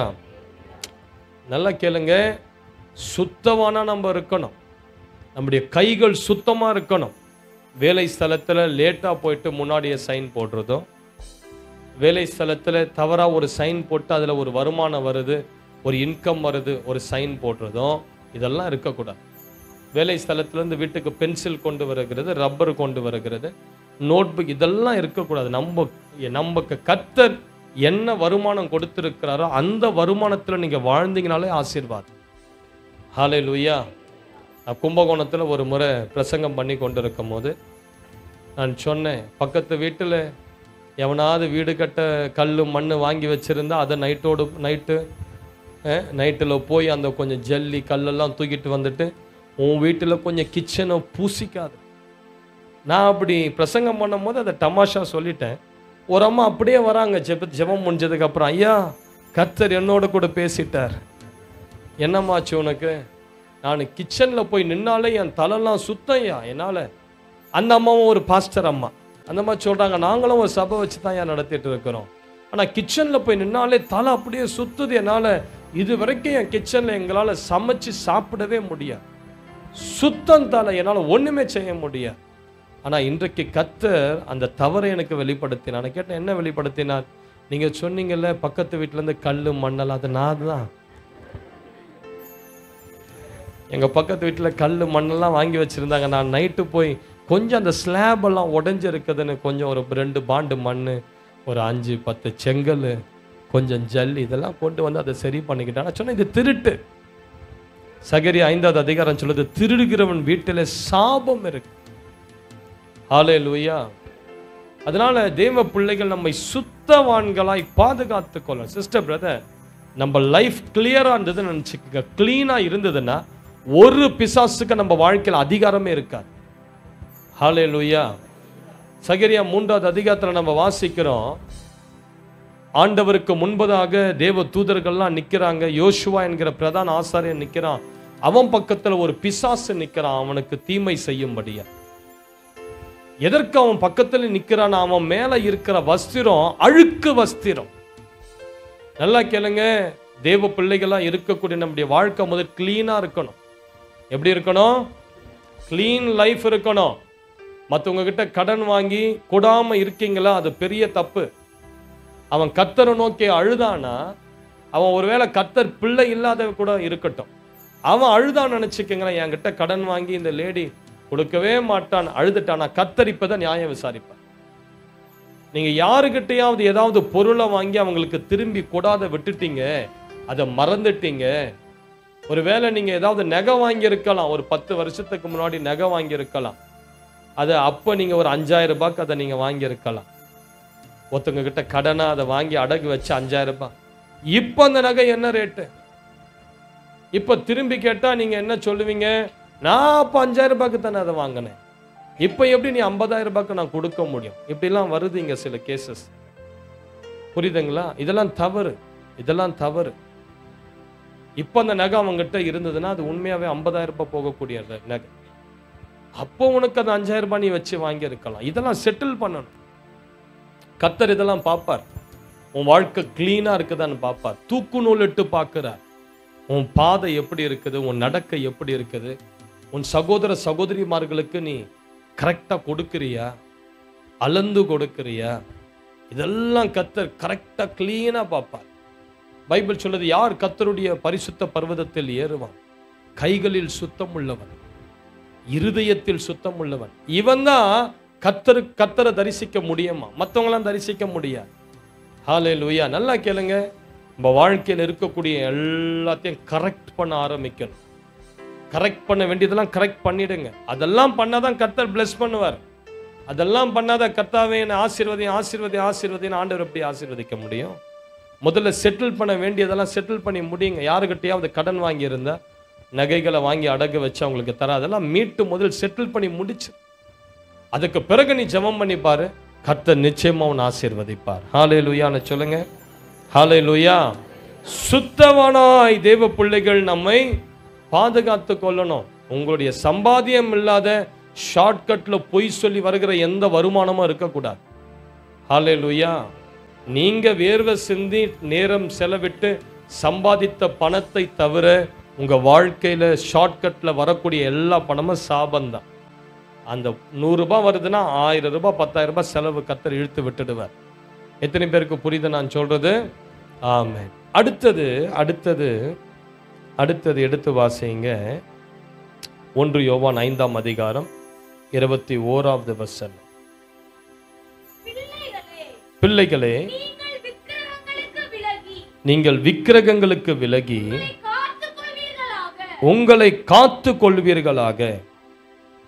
எதற்கு விலகி? விக்கிரகங்களுக்கு உங்களை காத்து கொள்வீர்களா? எதற்கு காத்து கொள்ளணும்? சொல்லுங்க. விக்கிரகங்களுக்கு காத்து கொள்ளணும். ஒரு முறை ஒரு பாஸ்டர், எனக்கு தெரிஞ்ச ஒரு பாஸ்டர், இப்ப இறந்துட்டார். அவர் என்ன பண்ணாரு, ஒரு வீட்டுக்கு போனார். அந்த மாசம் ஆடி மாசம் அந்த வீட்டில் கூழ் ஊத்திக்கிட்டு இருக்கிறாங்க. இவர் அங்க போய் உட்கார்ந்தார். அவங்க ஒரு சொம்பு நிறைய கூழும் கருவாட்டு குழம்பும் கொடுத்தாங்க. அவ்வளவுதான், நம்ம ஆளுக்கு தலைக்கு ஏறிடுச்சு. வாங்கி முடக்கு முடக்கு முடக்கு முடக்குன்னு குடிச்சிட்டு வீட்டுக்கு வந்தா 3 நாள் பேதி. நல்லா கேளுங்க, விக்கிரகங்களுக்கு நம்மை விலக்கி காத்துக்கொள்ளணும். விக்கிரக சம்பந்தமான எந்த ஐடென்டிட்டியும் நம்ம வாழ்க்கையில் இருக்கக்கூடாது. தேவ பிள்ளைகள் தேவ பிள்ளைகளுக்கு ஏற்ற நடக்கையில வாழணுமா? சில பேர் இயேசுவை ஏற்றுக்கொண்ட பிறகு கூட வீட்டில் பார்த்தீங்கன்னா எல்லாத்தையும் வச்சிருப்பாங்க. நான் வேலூருக்கு ஒரு வீட்டுக்கு ஜெபிக்க போயிருந்தேன். அந்த அம்மா அடிக்கடி எனக்கு ஃபோன் செய்து சொல்லுவாங்க, ஐயா எனக்கு உடம்பு பலவீனம், உடம்புல நோய் வியாதி. இங்கே சில முறை ஆரம்ப காலத்தில் இங்கே விடுதலைக்கெல்லாம் வந்திருக்கிறாங்க. இந்த வியாதி அந்த வியாதி, கை வச்சா பொத்து பொத்துன்னு கீழே விழுந்துக்கிட்டே இருப்பாங்க. ஒவ்வொரு முறையும் வருவாங்க, ஒவ்வொரு முறையும் விழுந்துக்கிட்டு தான் இருப்பாங்க. எனக்கு என்னடா இது, இந்த பிசாசு போவே என்னதான் செய்யறது. ஒரு முறை வேலூர் போகும்போது அவங்க வீட்டுக்கு என்ன கூட்டிக்கிட்டு போயிட்டாங்க. அப்போ வீட்டுக்குள்ள கூட்டிட்டு போயிட்டா வீட்டில் ஹாலில் உட்கார்ந்து இருக்கிற பக்கத்தில் பார்த்தா ஒரு பெரிய பூஜை அறை. அந்த பூஜை அறையில விக்கிரகத்தெல்லாம் கிளியர் பண்ணிட்டாங்க. ஆனா அவங்க கணவர் இருந்த பெரிய போட்டோ போட்டு அந்த போட்டோவுக்கு ஒரு குங்குமம் போட்டு வச்சு அந்த போட்டோக்கு கீழே 2 குத்து விளக்கு ஏற்றி அதுல விளக்கு எரிஞ்சுக்கிட்டு இருக்க. அப்புறம் சில இந்த காமாட்சி அம்மா விளக்கெல்லாம் சொல்லுவாங்க பாருங்க, அதெல்லாம் இன்னும் அங்கதான் இருக்குது, அந்த ரூம்ல தான் இருக்குது. அப்ப நான் கேட்டேன், நீங்க ஏசப்பா பிள்ளையா மாறிட்டீங்கல்ல, இதெல்லாம் ஏன் வச்சிருக்கீங்க? இதெல்லாம் இருக்கிறதுனால தான் உங்க வாழ்க்கையில இன்னும் பிசாசு விட்டு வெளியே போல. அந்தம்மா வெளியே வந்தா பயங்கர கையை தட்டி ஆவிர நிரம்புற மாதிரி தெரியும். ஆனா வீட்டுக்குள்ள விக்கிரகம் இருக்குது. ஹல்லேலூயா. நல்லா கேளுங்க, தேவ பிள்ளைகள் இயேசு சுவாமிக்குள்ள வந்துட்ட பிறகு விக்கிரக சம்பந்தமான எந்த பொருளும் வீட்டில் இருக்கக்கூடாது. இது எங்க அம்மா சீதனமா கொடுத்தது, இது நான் கல்யாணத்துல வாங்கினது, இதெல்லாம் எதுவுமே உங்க வீட்டில் இருக்கக்கூடாது. எல்லாத்தையும் கிளியர் பண்ணணும். அது இருக்கிற வரைக்கும் உங்க குடும்பத்திற்கு ஆசீர்வாத கேடு. விளங்குச்சா நான் சொன்னது? விக்கிரக பெயர் எழுதப்பட்ட எந்த பொருட்களும் வீட்டில் இருக்கக்கூடாது. சில நம்ம உங்க தாய் தகப்பன் கொடுத்த சில சொம்புலெல்லாம் சில விக்கிரக பேர் எழுதி, அது எதுவுமே இருக்கக்கூடாது வீட்டில். வீடு பரிசுத்தமா இருக்கணும். ஆண்டவர் சொல்றார், நான் உலாவி வருகிற இடத்துல பரிசுத்தம் இருக்கணும்.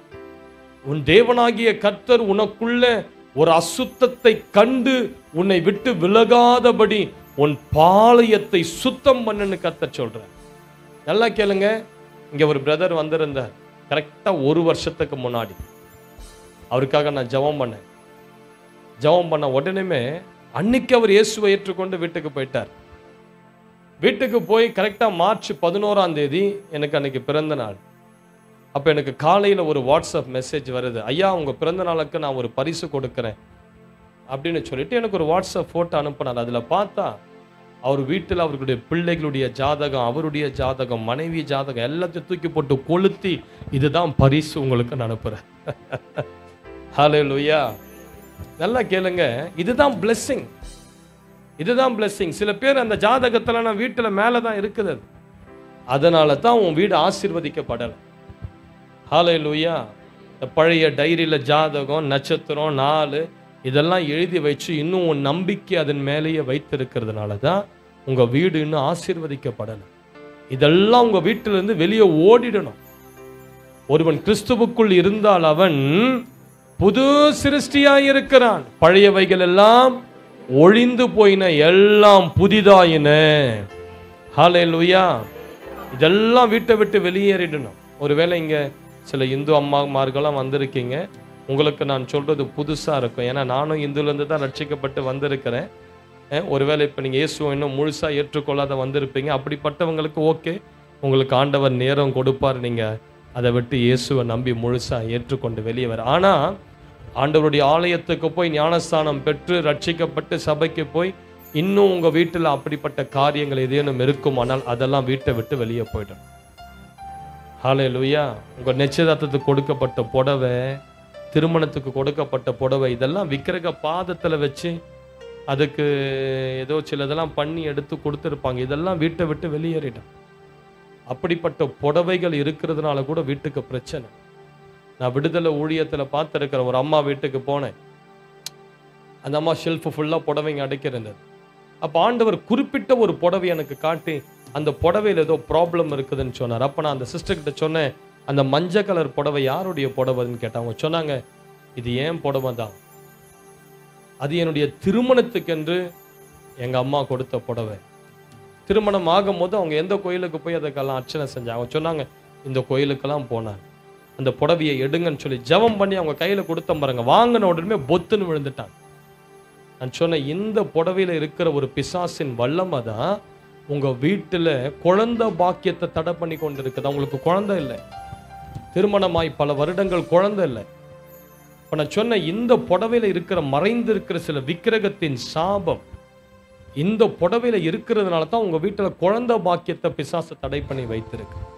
நான் சொன்ன உடனே அன்னைக்கே அவங்களுக்கு இருந்த அந்த பழைய புடவை எல்லாத்தையும் கொண்டு போய் எரிச்ச பிறகு பார்த்தீங்கன்னா அடுத்த வருஷமே அவங்களுக்கு குழந்தை பிறந்துடுச்சு. ஹல்லேலூயா. அப்போ ஆண்டவர் சொல்றார், உன் வீட்டை சுத்தமாய் பாதுகாத்து, விக்கிரகங்களுக்கு விலகி உன்னை சுத்தமாய் பாதுகாத்துக்கொள். சில பேர் சபைக்கு வந்தா பொட்டு எடுத்துட்டு வருவாங்க, வீட்டுக்கு போனா பொட்டு வச்சுப்பாங்க, கல்யாண நிகழ்ச்சிக்கு போனா பொட்டு வச்சுப்பாங்க. இதெல்லாம் ஆசீர்வாதம் கிடையாது. இதெல்லாம் ஆமா ஆசீர்வாதம் கிடையாது. எடுத்தா எடுத்ததாகவே இருக்கணும். அது எடுத்துணும். சில விக்கிரக சம்பந்தமா சில மெட்டி இதெல்லாம் உடம்ப விட்டு வெளியே ஏறிடணும். அந்த பொருட்கள் இருக்கிற வரைக்கும். நல்லா கேளுங்க, எங்க அம்மா இயேசு சுவாமியை ஏற்றுக்கொண்ட பிறகும் ஒரு 10 வருஷம் கழிச்சு பிறகு கூட அவங்களுக்கு திருமணத்தின் போது கட்டப்பட்ட ஒரு இந்து தாலியை தான் எங்க அம்மா கட்டிட்டு இருந்தாங்க. ஆனா எங்க அம்மாவுக்கு அடிக்கடி நெஞ்சு வலி வந்துகிட்டே இருந்தது. தீராத நெஞ்சு வலி வந்துகிட்டே இருக்கும். அடிக்கடி மார்பை பிடிச்சுப்பாங்க, ஹாஸ்பிட்டலுக்கு கொண்டு போவோம். அது இதுன்னு எக்ஸ்ரே ஸ்கேன் எடுத்துட்டே இருப்போம். அப்போதைக்கு மருந்து கொடுப்பாங்க, திரும்பி மறுமாசம் நெஞ்சு வலி வந்துடும். அப்போ ஒரு ஊழியர் எங்க வீட்டுக்கு வந்து சொன்னார், அவர் தீர்க்க தரிசனமா சொன்னார், உங்க கழுத்துல ஒரு விக்கிரகத்தின் தாலியை கர்த்தர் காண்பிக்கிறார், அதனால தான் உங்களுக்கு இந்த நெஞ்சு வலி. சில பேர் அத ஒரு எமோஷனலா, அது ஒரு இது திருமணத்தின் போது நமக்கு கொடுக்க தாலியாச்சே, இது எப்படி நம்ம கட்ட முடியும்னு சொல்லி அது ஒரு எமோஷனல் பாண்ட் இருக்கும் அந்த தாலியில. அதனால நீங்க என்ன பண்ணுவீங்க, அதை வச்சிருப்பீங்க தெரியுமா, அதை பயன்படுத்தி பிசாசு உங்களுக்குள்ள கிரியை செஞ்சுக்கிட்டு இருப்பான், அது உங்களுக்கே தெரியாது. சில பொருட்கள் மூலமா பிசாசு உங்களுக்குள்ள கிரியை செஞ்சுட்டு இருப்பான், உங்களுக்கு தெரியாது. பரண மேல நீங்க சில குத்து விளக்கெல்லாம் தூக்கி போட்டு மூட்டை கட்டி போட்டுட்டு இருப்பீங்க பரண மேல, அதை பயன்படுத்தி பிசாசு உங்க வீட்டுக்குள்ள இன்னும் நுழைஞ்சிட்டு இருப்பான், அது உங்களுக்கே தெரியாத இருக்கும். நல்லா கேளுங்க, உங்க வீட்டுல விக்கிரகத்தின் எந்த வாசனையும் இருக்கக்கூடாது. விக்கிரக சம்பந்தமான எந்த புடவையோ பொருளோ பேரோ ஒண்ணுமே இருக்கக்கூடாது. தேவ பிள்ளைகள் தேவ பிள்ளைகளுக்கு ஏற்ற பரிசுத்தமாய் வாழ கற்றுக்கொள்ளும். ஹல்லேலூயா. இதெல்லாம் நம்ம முதல்ல செய்யணும். இதெல்லாம் செஞ்சதுக்கு அப்புறம் தான் அந்த வீடு ஆசீர்வதிக்கப்படும். ஹல்லேலூயா. பைபிள்ல வாசிக்கிறோம், யோசுவா 7வது அதிகாரத்துல ஆகான் என்கிற ஒருவன் ஒரு சால்வையை கொண்டு வந்து அவன் வீட்டுல புதைச்சு வச்சான். சாதாரண ஒரு சால்வை, போத்திக்கிற ஒரு சால்வை. அந்த சால்வையின் நிமித்தம் இஸ்ரவேல் ஜனங்க யுத்தத்துக்கு போய் அநேகர் வெட்டுண்டு மடிந்து போனார்கள். கர்த்தர் அவர்களை விட்டு விலகி போயிட்டார் ஒரு சால்வையினால. நல்லா கேளுங்க, இதுதான் பிரச்சனை. விக்கிரக சம்பந்தமானது சால்வையா இருக்கலாம், புடவையா இருக்கலாம், ஒரு ஷர்ட்டா இருக்கலாம், அல்லது ஒரு கிளாஸ் டம்ளரா இருக்கலாம், ஒரு சொம்பா இருக்கலாம், புத்தகமா இருக்கலாம். அது எதுவாக இருந்தாலும் தேவ பிள்ளைகள் அதை தூக்கி வெளியே எறிந்து விட்டாதான் உங்களுக்கு ஆசீர்வாதம். ஹல்லேலூயான்னு சொல்லுங்க பார்க்கலாம். ஹல்லேலூயா. உங்களை பார்க்கும் போது சொல்லணும், இவங்க கிறிஸ்டியனை போல இருக்கிறாங்கன்னு ஒரு ஐடென்டிட்டி பார்க்கும் போதே உங்க மேல வரணும். அப்படிப்பட்ட அலங்காரம் நமக்கு வேண்டும். ஹல்லேலூயா. ஒரு பிரதருடைய வீட்டுக்கு போயிருந்த அவர் அழகா சொன்னார், ஐயா எங்கள் வீட்டு பக்கத்து வீட்டில் ஒரு முஸ்லீம் இருந்தாங்க. திடீரென்று அவர்கள் ஒரு நாள் அதிகாலையில் காலையில் 7 மணிக்கெல்லாம் எங்கள் வீட்டுக்கு கொஞ்சம் ஒரு முட்டை, கொஞ்சம் பருப்பு, கொஞ்சம் அப்படி காயின்ஸ், இந்த சில்லறைகள், கொஞ்சம் ஸ்வீட், இதெல்லாம் போட்டு ஒரு தட்டில் கொடுத்து விட்டாங்க.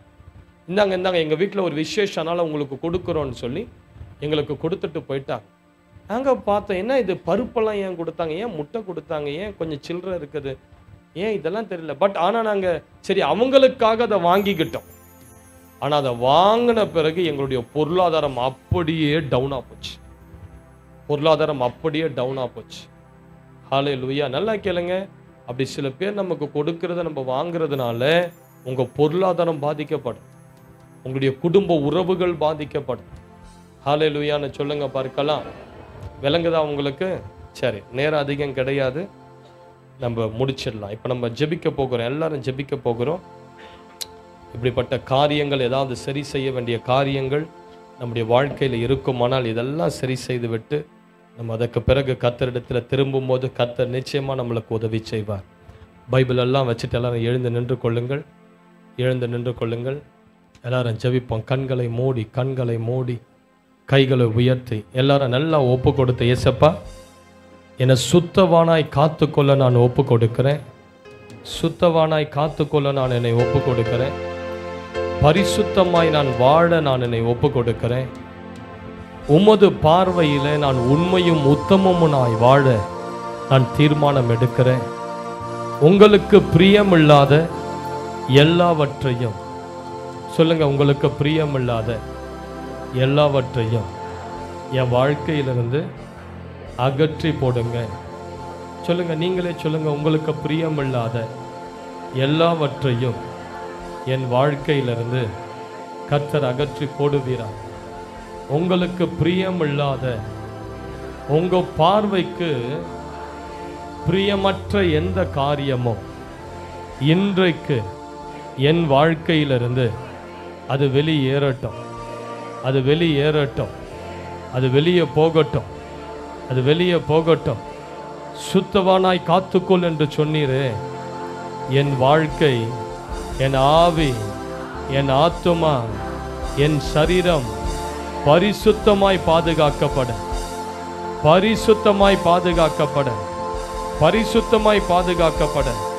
நான் என்னை ஒப்பு கொடுக்கிறேன். இப்போ ஒரு 2 நிமிஷம் நேரம் எடுத்துக்கங்க.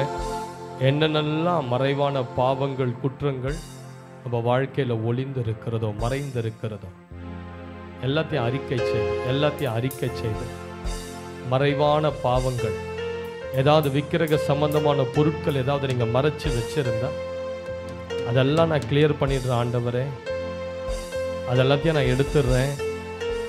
அதெல்லாத்தையும் என் வீட்டிலேருந்து நான் ரிமூவ் பண்ணிடுறேன். அது எந்த புடவையாக இருக்கட்டும், எந்த பொருளாக இருக்கட்டும், அது எல்லாத்தையும் என் வீட்டிலேருந்து நான் அகற்றி விட நான் ஒப்பு கொடுக்கிறேன். அது ஜாதகமாக இருக்கலாம், அது எல்லாத்தையும் நான் கிளியர் பண்ண நான் ஒப்பு கொடுக்கிறேன். ஏசப்பா, என் வீடு பரிசுத்தமாக மாறணும், என் பாளையம் பரிசுத்தமாக மாறணும். கர்த்தர் உலாவுகிற என் வீடு தூய்மையாய் மாறணும். என் வீட்டில் இருக்கிற சாப வல்லமைகள் நீங்கணும். என் வீட்டில் இருக்கிற அந்தகார சக்திகள் வெளியே போகணும். என் வீட்டில் இருக்கிற விக்கிரக ஆவிகள் வெளியே போகணும். ஏசப்பா, நான் பரிசுத்தவானாய் வாழ ஒப்பு கொடுக்கிறேன்.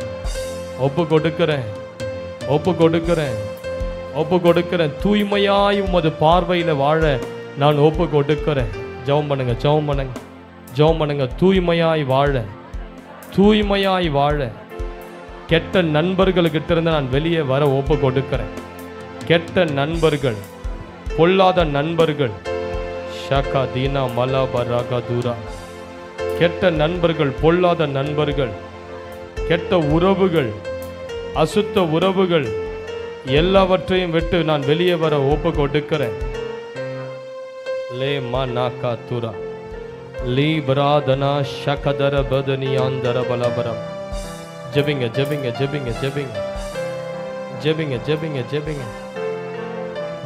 லே மனா ஷபலபா லீ பராகடனலா ஷகதுரா கடா. ஒப்பு கொடுங்க. உமது பார்வையில் நான் தூய்மையாய் வாழணும்பா.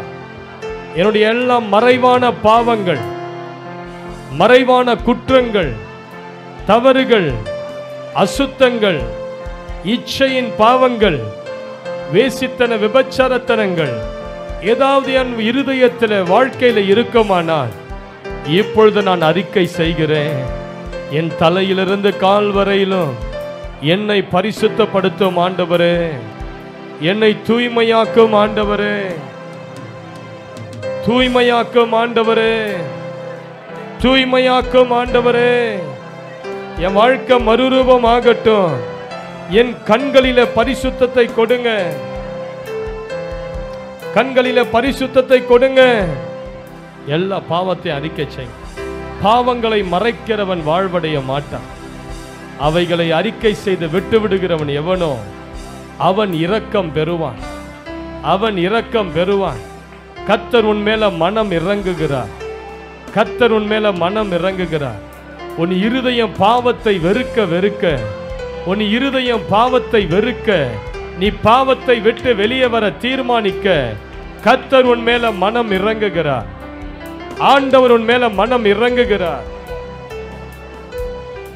ஷமா லாபா தேனா லாபா காபா லாபா லீபரா கடலாபா ஷாக்கா தீரா கடலாபா சகா லீபரா கடனா மலாக்கா தீரா கடலா மாக்கா ரபலா சேகா லீபரா தினியா லீபரா கட்டல கடரா கடனா மந்தல பரோகடோ. Jesus Jesus Jesus. இயேசுவின் ரத்தம் அநேகர் மேல நெருப்பை போல இறங்குகிறது. இயேசு கிறிஸ்துவின் ரத்தம் அநேகர் மேல நெருப்பை போல இறங்குகிறது. இயேசு கிறிஸ்துவின் ரத்தம் அநேகர் மேல நெருப்பை போல இறங்குகிறது. ஷந்தலா மசே லபா லாகா துரா கடா லீபராகா தரா கடா லபினியா லபினியாந்தல பராகட்டே. ஒப்புக்கொடு ஒப்புக்கொடு. என்னென்னலாம் உன் வாழ்க்கையில இன்னும் தூக்கி போடாமல் இருக்கிறையோ இன்றைக்கு அதை தூக்கி எரிய ஒப்புக்கொடு. இன்றைக்கு அதை மாற்ற ஒப்புக்கொடு. லேமா கர்த்தர் பரிசுத்தர், கர்த்தர் பரிசுத்தர். அவரை ஆராதிக்கிற நீயும் பரிசுத்தமோடு வாழ கர்த்தர் விரும்புகிறார். உன் குடும்பம் பரிசுத்தமாய் வாழ கர்த்தர் விரும்புகிறார். உன் வீடெங்கிலும் பரிசுத்தமாய் இருக்க கர்த்தர் விரும்புகிறார். உன் வீட்டை ஒப்புக்கொடு. உன் வீட்டை இயேசுவின் ரத்தத்தை தெளித்து தூய்மையாக்குகிறேன் என்று சொல்லு. உன் வீட்டை பரிசுத்தத்துக்கு என்று ஒப்புக்கொடு. ஆண்டவருக்கு முன்பதாக பரிசுத்த ஜீவியம் செய்ய உன்னை ஒப்புக்கொடு. சிஸ்டர், பிரதர், ஷாலா மாசே லேகா தீரா கடலபா கதரா கடலபா லேமா ஷபா துரா கடலபா துரா. யாரிடத்திலாவது ஏதாவது வாங்கி திரும்பி கொடாமல் இருப்பீர்கள், அதை திரும்ப கொடுக்க இன்றைக்கு ஒரு தீர்மானம் எடுங்க.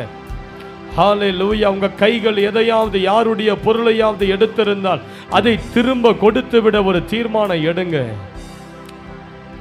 ஏழைகளுக்கு உதவி செய்ய இன்றைக்கு ஒரு தீர்மானம் எடுங்க. ஏழைகளுக்கு உணவு கொடுக்க, உடை கொடுக்க இன்றைக்கு ஒரு தீர்மானம் எடுங்க. கர்த்தர் அதை ஆசீர்வதிப்பாராக.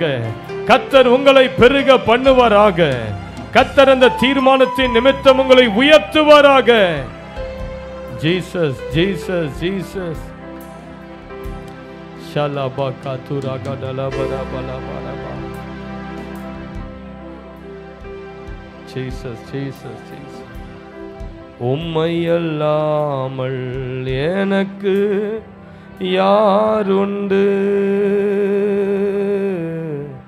உம்மை தவிர விருப்பம் இது உண்டு.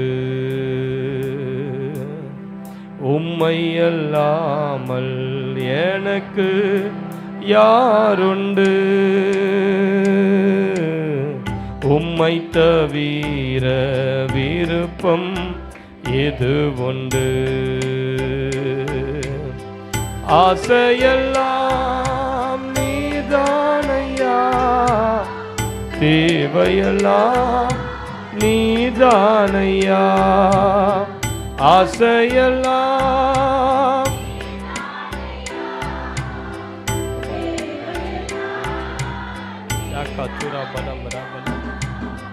ரட்சகரே இயேசுநாதா, தேவையெல்லாம் நீதானே.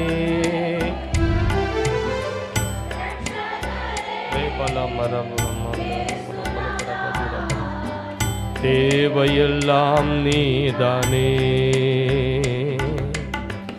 இதய கண்மலை நீதானையா, உரிய பங்கும் நீதானையா. இதய கண்மலை நீதானையா, உரிய பங்கும் நீதானையா. எப்போதும் உம்மோடு இருக்கின்றேன், வலக்கரம் பிடித்து தாங்குகிறீர். எப்போதும் உம்மோடு இருக்கின்றேன், வலக்கரம் பிடித்து தாங்குகிறீர். ஆசையெல்லாம் நீதானையா, தேவையெல்லாம்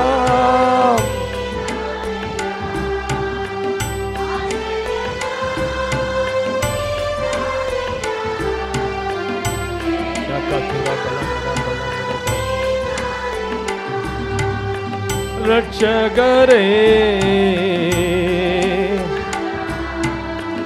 தேவையெல்லாம் நீதானே. ரட்சகரே, தேவையெல்லாம் நீதானே.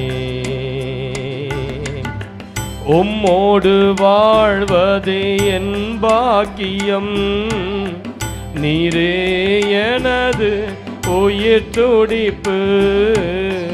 உம்மோடு வாழ்வதே என் பாக்கியம்,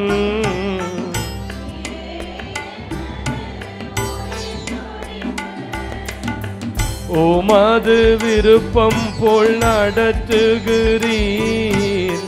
முடிவிலே மகிமையில் ஏற்றுக்கொள்வீர். உமது விருப்பம் போல் நடத்துகிறீர். முடிவிலே மகிமையில் ஏற்றுக்கொள்வீர். ஆசையெல்லாம் நீதானையா,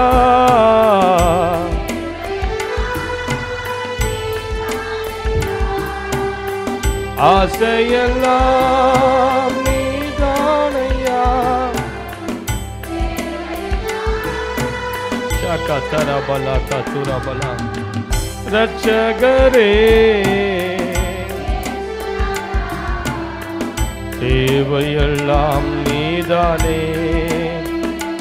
ஓ ரட்சகரே, தேவையெல்லாம் நீதானே. அப்படியே கைகளை உயர்த்தி கைகளை உயர்த்தி கைகளை உயர்த்தி ஆண்டவரை பார்த்து கண்களை முடிச்சலுங்க. ஆண்டவரே, என் வாழ்க்கையை உமக்கு நான் ஒப்பு கொடுக்கிறேன். உமக்காக வாழ நான் தீர்மானம் எடுக்கிறேன். இனி உமக்கு பிரியமில்லாத எல்லாத்தையும் என் வாழ்க்கையை விட்டு விலக்கி வைக்க நான் ஒரு முடிவெடுக்கிறேன்.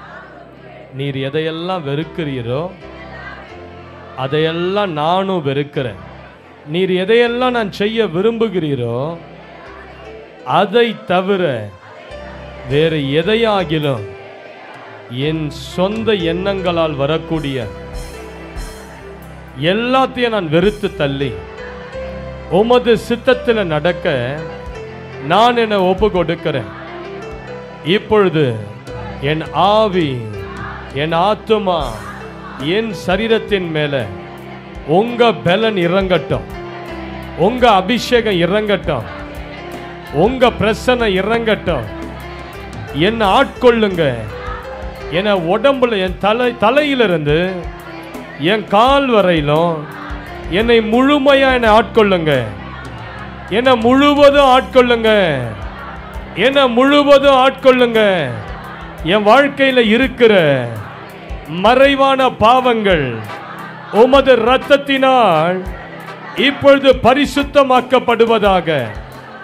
என் வாழ்க்கைக்குள்ள நான் செய்த தவறுகளால், அக்கிரமங்களால், பாவங்களால் நுழைந்த எல்லா அந்தகார கிரியைகள், அந்தகார சக்திகள் இயேசு கிறிஸ்துவின் நாமத்தினால் இப்ப என் உடம்ப விட்டு, என் வாழ்க்கையை விட்டு, என் வீட்டை விட்டு புறப்பட்டு வெளியேறு, புறப்பட்டு வெளியேறு, புறப்பட்டு வெளியேறு, புறப்பட்டு வெளியேறு, புறப்பட்டு போ.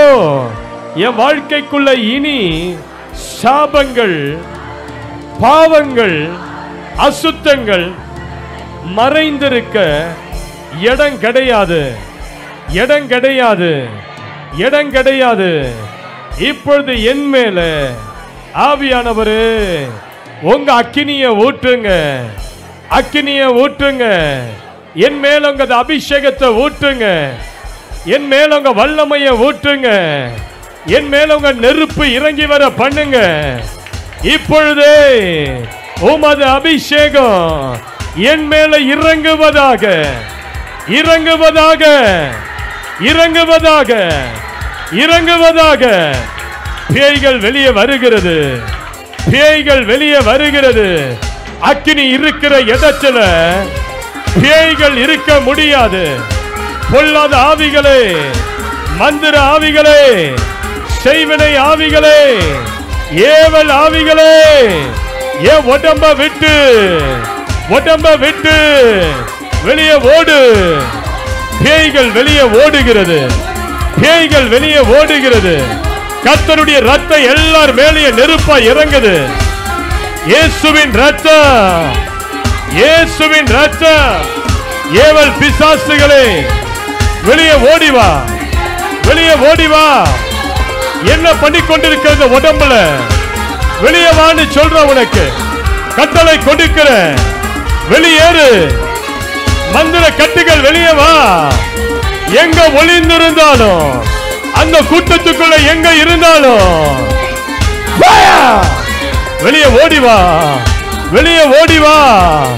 மந்திர ஆவிகளே, தகுடுகளே, மந்திர ஆவிகளே, உனக்கு விரோதமாய் வைக்கப்பட்ட பொம்மைகள் சிதறுகிறது, சிதறுகிறது, சிதறுகிறது. ஓடு வெளியே. மந்திர ஏவல் குட்டி சாத்தான்களே, குட்டி சாத்தான்களே, பேயெல்லாம் நொறுங்குண்டு விழுது, செய்வனைகள் நொறுங்குண்டு விழுது, ஏவல் ஆவிகள் நொறுங்குண்டு விழுது. அடி அடி அடி. அத இயேசுவின் நாமத்தை சொல்லி அடி. அவர் ரத்தத்தை தெளிச்சு எரிச்சு போடுற. லே பாக்கா லா பாக்கா லா பாக்கா லே பாக்கா ஷகதிலி பரகடா. நீ எழும்புவாய், நீ இந்த ஆண்டு நீ எழும்பிடுவாய். உன் ஊழிய கட்டப்படும், உன் ஊழிய வாசல்கள் திறக்கப்படுகிறது. புதிய வாசல்களை கர்த்தர் உனக்கு திறக்கிறார். இந்த ஜெபத்துக்கு பிறகு பெரிய மாற்றங்கள் உன் குடும்பத்தில் ஏற்படும். பெரிய மாற்றங்கள் வருகிறது, பெரிய மாற்றங்கள் வருகிறது. ஒரு பின்மாறி மழையின் இரைச்சல் சத்தம் கேட்கிறது. பெற்றுக்கொள். அநேகரை கர்த்தர் அபிஷேகத்தை ஊற்றுகிறார். அநேகர் மேல ஒரு புதிய அபிஷேகம் ஊற்றப்படுகிறது. Receive, receive, receive, receive. Fresh anointing. புதிய அபிஷேகம், புதிய அபிஷேகம். உயர்வின் நாட்கள் வருகிறது. நீ எழும்பி கட்டுவாய், நீ ராஜ்யத்தை கட்டுவாய். ஆண்டவர் ராஜ்யத்தை கட்டுவாய். இன்றையில இருந்து நீ ஊழியக்காரி, நீ ஒரு ஊழியக்காரன். பெற்றுக்கொள் அபிஷேகத்தை.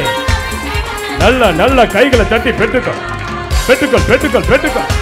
லபரகா தேகடா. அந்நிய பாஷையை கர்த்தர் ஊற்றுகிறார். இதுவரைக்கும் அந்நிய பாஷை பெறாதவங்க இப்ப வாய்களை திறந்து அந்நிய பாஷையில நல்லா பேச ஆரம்பிங்க. உங்க நாவல ஒரு அந்நிய பாஷையின் அக்கினி. Fire, fire, fire.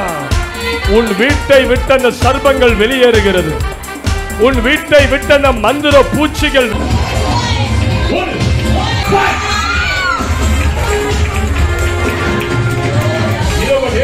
வெளியேறுகிறது. உன் வீட்டை சுற்றி வருகிற சில ஆவிகள் இரவு நேரங்களில் உன் வீட்டை கங்கணம் கட்டி சுற்றி வருகிற ஆவிகள் இனி உன் வீட்டின் பக்கம் வராது.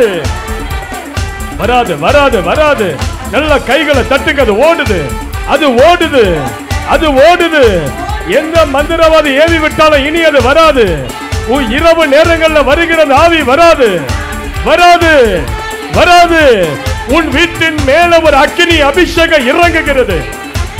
பெற்றுக்கொள், பெற்றுக்கொள், பெற்றுக்கொள். கைகளை தட்டி உன் வீட்டின் மேல ஒரு அக்கினி அபிஷேகம், உன் வீட்டின் மேல ஒரு அக்கினி அபிஷேகம், அக்கினி அபிஷேகம், அக்கினி ஃபயர், அக்கினி ஃபயர்.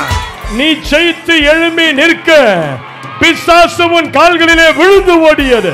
நல்ல கைகளை தலைக்கு மேல தட்டி ஒரு அல்லேலூயா. வேலூர் மக்களுக்கு ஒரு நற்செய்தி. இயேசு உயிரோடு இருக்கின்றார் ஊழியங்கள் நடத்தும் அக்கினி அபிஷேக விடுதலை கூட்டம்.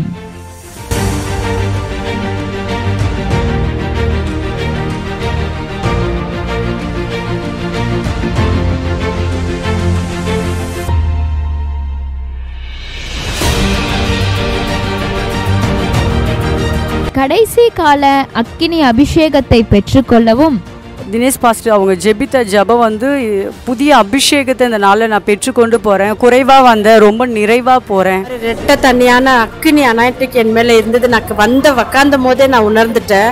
அந்த அனாயிட்டிக் உடம்பு ஃபுல்லாக இப்போ கூட இருக்குது. அது எனக்கு ஒரு மாதிரி ஹீட்டாகவே இருக்குது பாடி. பாஸ்டரோட மெசேஜ் நல்ல வல்லமையாக இருந்துச்சு, நல்ல அக்கினி அபிஷேகம் கிடச்சி. இயற்கைக்கு அப்பாற்பட்ட தெய்வீக சுகத்தை பெறவும் ஸ்கின் ப்ராப்ளம் இருந்து கர்த்தர் எனக்கு விடுதலை கொடுத்தாரு. ஒரு கால் வைத்து நடக்க முடியாமல் ஒரு சூழ்நிலை எனக்கு இருந்தது. என்னை வர்றப்போ கூட என் பிள்ளைங்கள்லாம் என்னை கைப்பிடிச்சி தான் தூக்கிட்டு வந்தாங்க. இப்போ பாருங்கள், என்னை குதிக்க என் தேவன் கிருபை செய்தார்.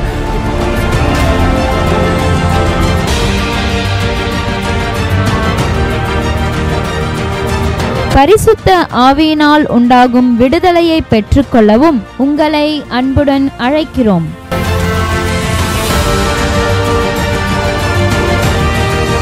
பலவீனமா வந்த விடுதலையோடு நான் திரும்பி போறேன். மகிமையான ஆராதனை, உருவாக்கும் தேவ செய்தி, வல்லமையான ஜெபம்.